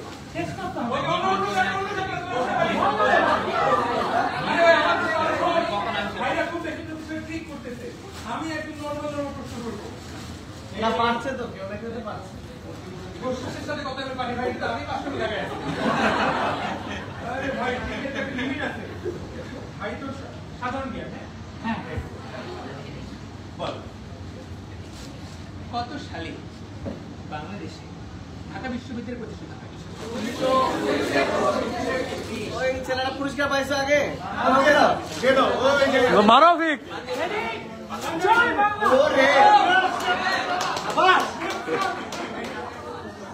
মাইক গো ভাই মাইক। ওকে ঠিক আছে। কি বলতো? আমি বলি কোষের।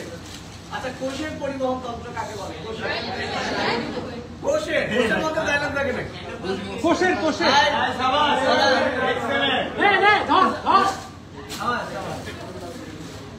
Very good. রেডি ফিজিক্স একদম ইয়েস বলছে ওই এখানে বলছে লাগানো করছে বলো বিন্দু চার্জ, ক্ষুদ্র চার্জ, যে কোনো চার্জ, বৃহৎ চার্জ।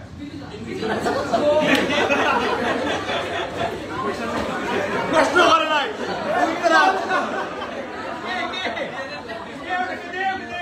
কুলম্বের সূত্র কোনটার জন্য প্রযোজ্য?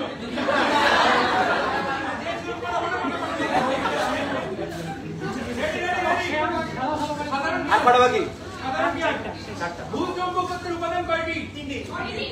প্রশ্নটা পদার্থবিজ্ঞানের, কিন্তু এটা পদার্থবিজ্ঞানের প্রশ্ন, এটা বুঝে কি সাধারণ। তুমি পুরস্কার পাইছো? হবে না। ও পাইছে, সবই পাইছে।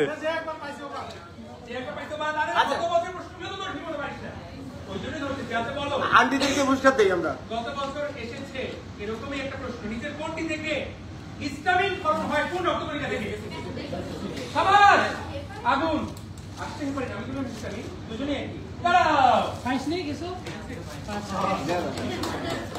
এটা আসছে, এটা তো লিখে দিছিস।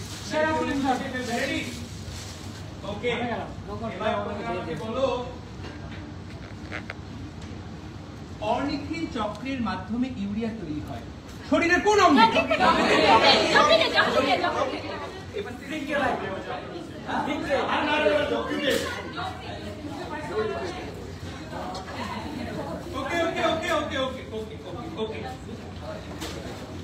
অ্যালার্জির সাথে জড়িত অ্যান্টিবডি তোমাদের পড়নি এই চ্যাপ্টার, পাপের জন্য প্রথমবার শুনতেছ, অনেকের মুখে মনে হচ্ছে এটা বাদ। গত বছর আসছে, এগুলো থেকেই প্রশ্ন ধরবো। দেখো হেপারিন কি জাতীয় পদার্থ? শর্করা, লিপিড, প্রোটিন। হ্যাঁ, সুন্দর প্রশ্ন। ভাই আছে লিপিড। আরেকটা জায়গা না উত্তর। আমি আসি তো। রেডি? গত বছর এসেছে এই প্রশ্নটা, এটা বলে দিচ্ছি। একটা সংক্রমণক্ষম পূর্ণ ভাইরাস কণাকে বলে কি? উত্তর না, আর কি? আমরা একটা পূর্ণ ভাইরাস কণা থেকে সংক্রমণ ক্ষমতাকে যদি মাইনাস করে দিই, তাহলে যে জিনিসটা থাকে সেটা নাম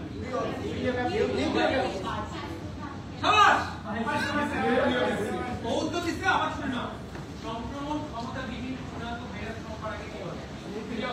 নিউক্লিয়ক acid. That is the answer. Very good. আমরা এটা কেন বলে নিউক্লিক অ্যাসিড বলো? মানে একে ভিরিয়ন বলতে না কেন?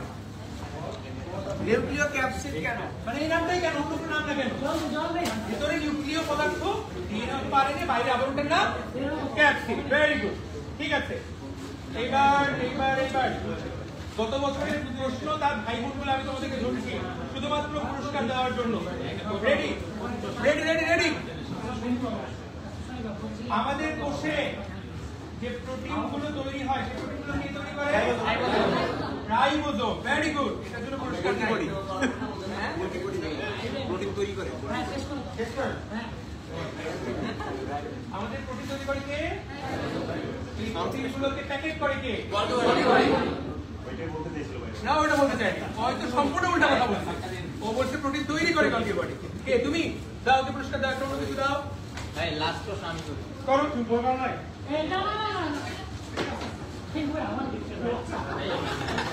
না, আর পুরস্কার নাই। লাস্ট প্রশ্ন, কমলা নার্সিং দি হিরো। ইন্টারন্যাশনাল এটা শুধু মানে স্ক্যান্ডিয়ান বুক একটি দেশের নাম বলো। নরওয়ে।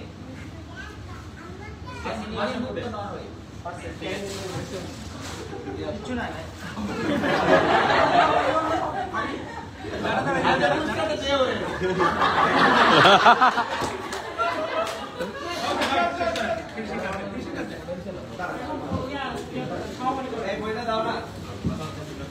দুইটা কথা বলে শেষ করি। এক হচ্ছে বইটা দাও। প্রশ্ন করেছিল ইংলিশ কিভাবে পড়বা, অ্যাডমিশনের কে কার প্রশ্ন? জিকেটা আমি থামো 3-4টা কথা বলবো। এক হচ্ছে স্টপ আমরা চলে যাব তো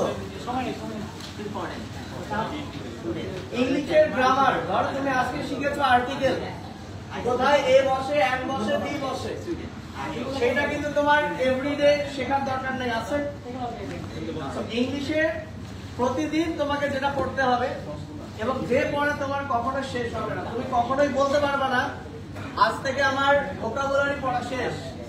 আপনি যা ইচ্ছা প্রশ্ন করেন। আমরা কি 1 ঘন্টায় বুঝতে পারবো? এই যে ভোকাবুলারি তোমরা প্রতিদিন তোমাদের ভাষায় কোনো না কোনো ইংলিশ বই আছে, সপ্তাহের মধ্যে বলা আছে কিনা? তো আমি তোমাকে বলতে চাই যে ইংলিশের কথা বলছো, তোমার ভাইয়ারা তুমি যখন অ্যাডমিশনে আসবা তোমাকে ইংলিশের গ্রামার যা পড়াবে বিশ্বাস করো ওগুলোই আসবে, কিন্তু কোনো ভাইয়া কোনো টিচার তোমাকে ভোকাবুলারি কমন দিতে পারবে না, পড়ায়ও দিতে পারবে না, পড়ায়ও দিতে পারবে না। যদি আমি একটু ট্রাই করি পড়া দেওয়ার, কারণ সবাই বলবে তুমি এটা মুখস্থ করো। হ্যাঁ বলো। একটা বাংলা শব্দের বেশ কিছু ইংলিশ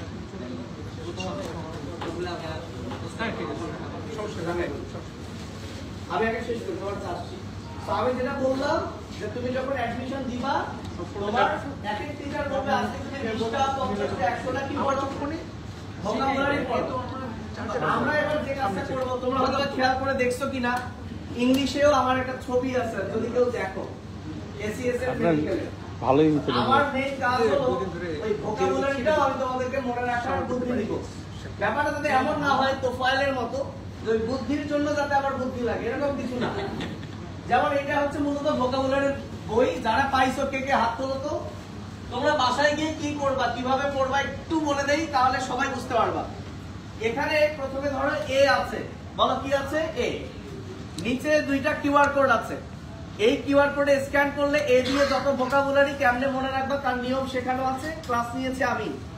যেমন আমি কি বলেছি বলি, প্রথম একটা কি আছে একটু উচ্চারণ করো, সাত ভাই উচ্চারণ করেন। অ্যাকিউমেন 1 নাম্বার। আচ্ছা 1 নাম্বার একটা ওয়ার্ড আছে অ্যাকিউমেন, এর অর্থ কে জানে? অ্যাকিউমেন অর্থ কি? আচ্ছা এ আসলে ওকে বাসে করে নিয়ে আসো সাত ভাই, আমি শিওর ট্যালেন্ট। ব্যাপারটা হচ্ছে দেখো অ্যাকিউমেন মানে বিচক্ষণ। তো আমি এটা কি মুখস্থ করব, আমি শুধু কথা বলার সময় এই ব্যাপারটা বলে দিব যে অ্যাকিউমেন না বলে তুমি বলো আইকিউ ওয়ালা ম্যান, বলো।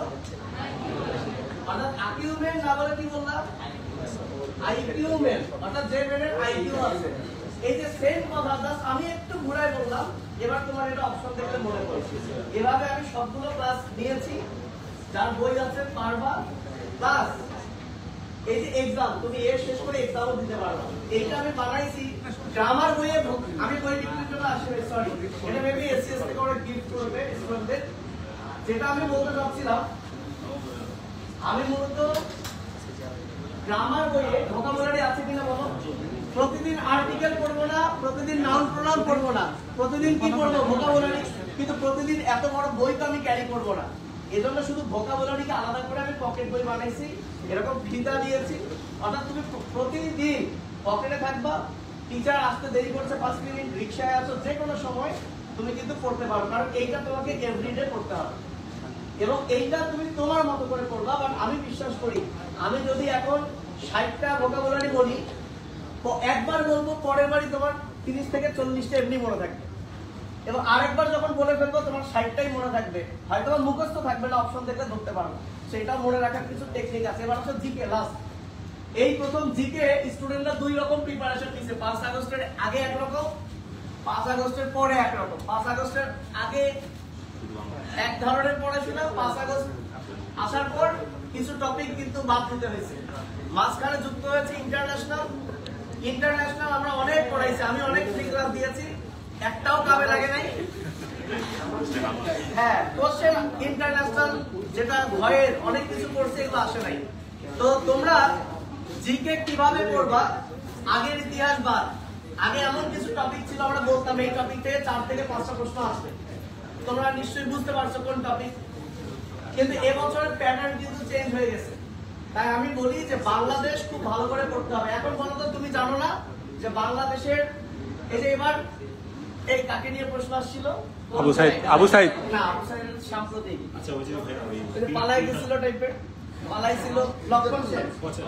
তার মানে একটা জিনিস দেখো, এই যে লক্ষণ সেনের কাহিনী, এইটা কি কখনো চেঞ্জ হবে ভাই? তাহলে তুমি যদি জানো তুমি ডাক্তার হতে চাও, তাহলে লক্ষণ সেন ওই ইখতিয়ার নাকি বখতিয়ার বিবি খোঁজবি, এই জিনিসগুলো কি চেঞ্জ হবে? হ্যাঁ ভাই, লক্ষণ সেনের রাজনীতি আজকে কি করতেছে না, না হলে চেঞ্জ হয়ে যাইতো। আচ্ছা হ্যাঁ, চেঞ্জ হইতো। আচ্ছা তো আমার কথা হচ্ছে তোমাকে তো এটা পড়াই লাগবে।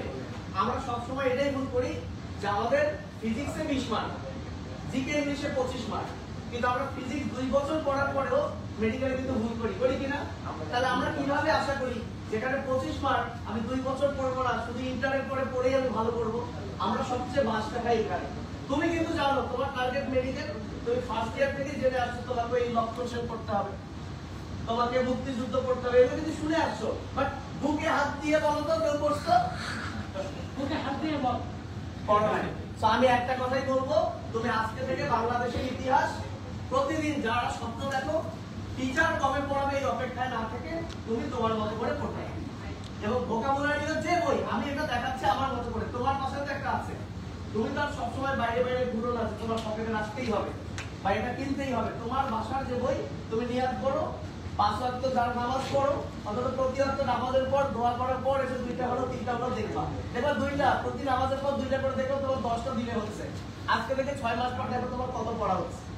আজকে থেকে যদি তুমি 6 মাস পড়ো, 6 মাসে কত দিন? 180 গুণন 10, 1800 ভোকাবুলারি তোমার হবে।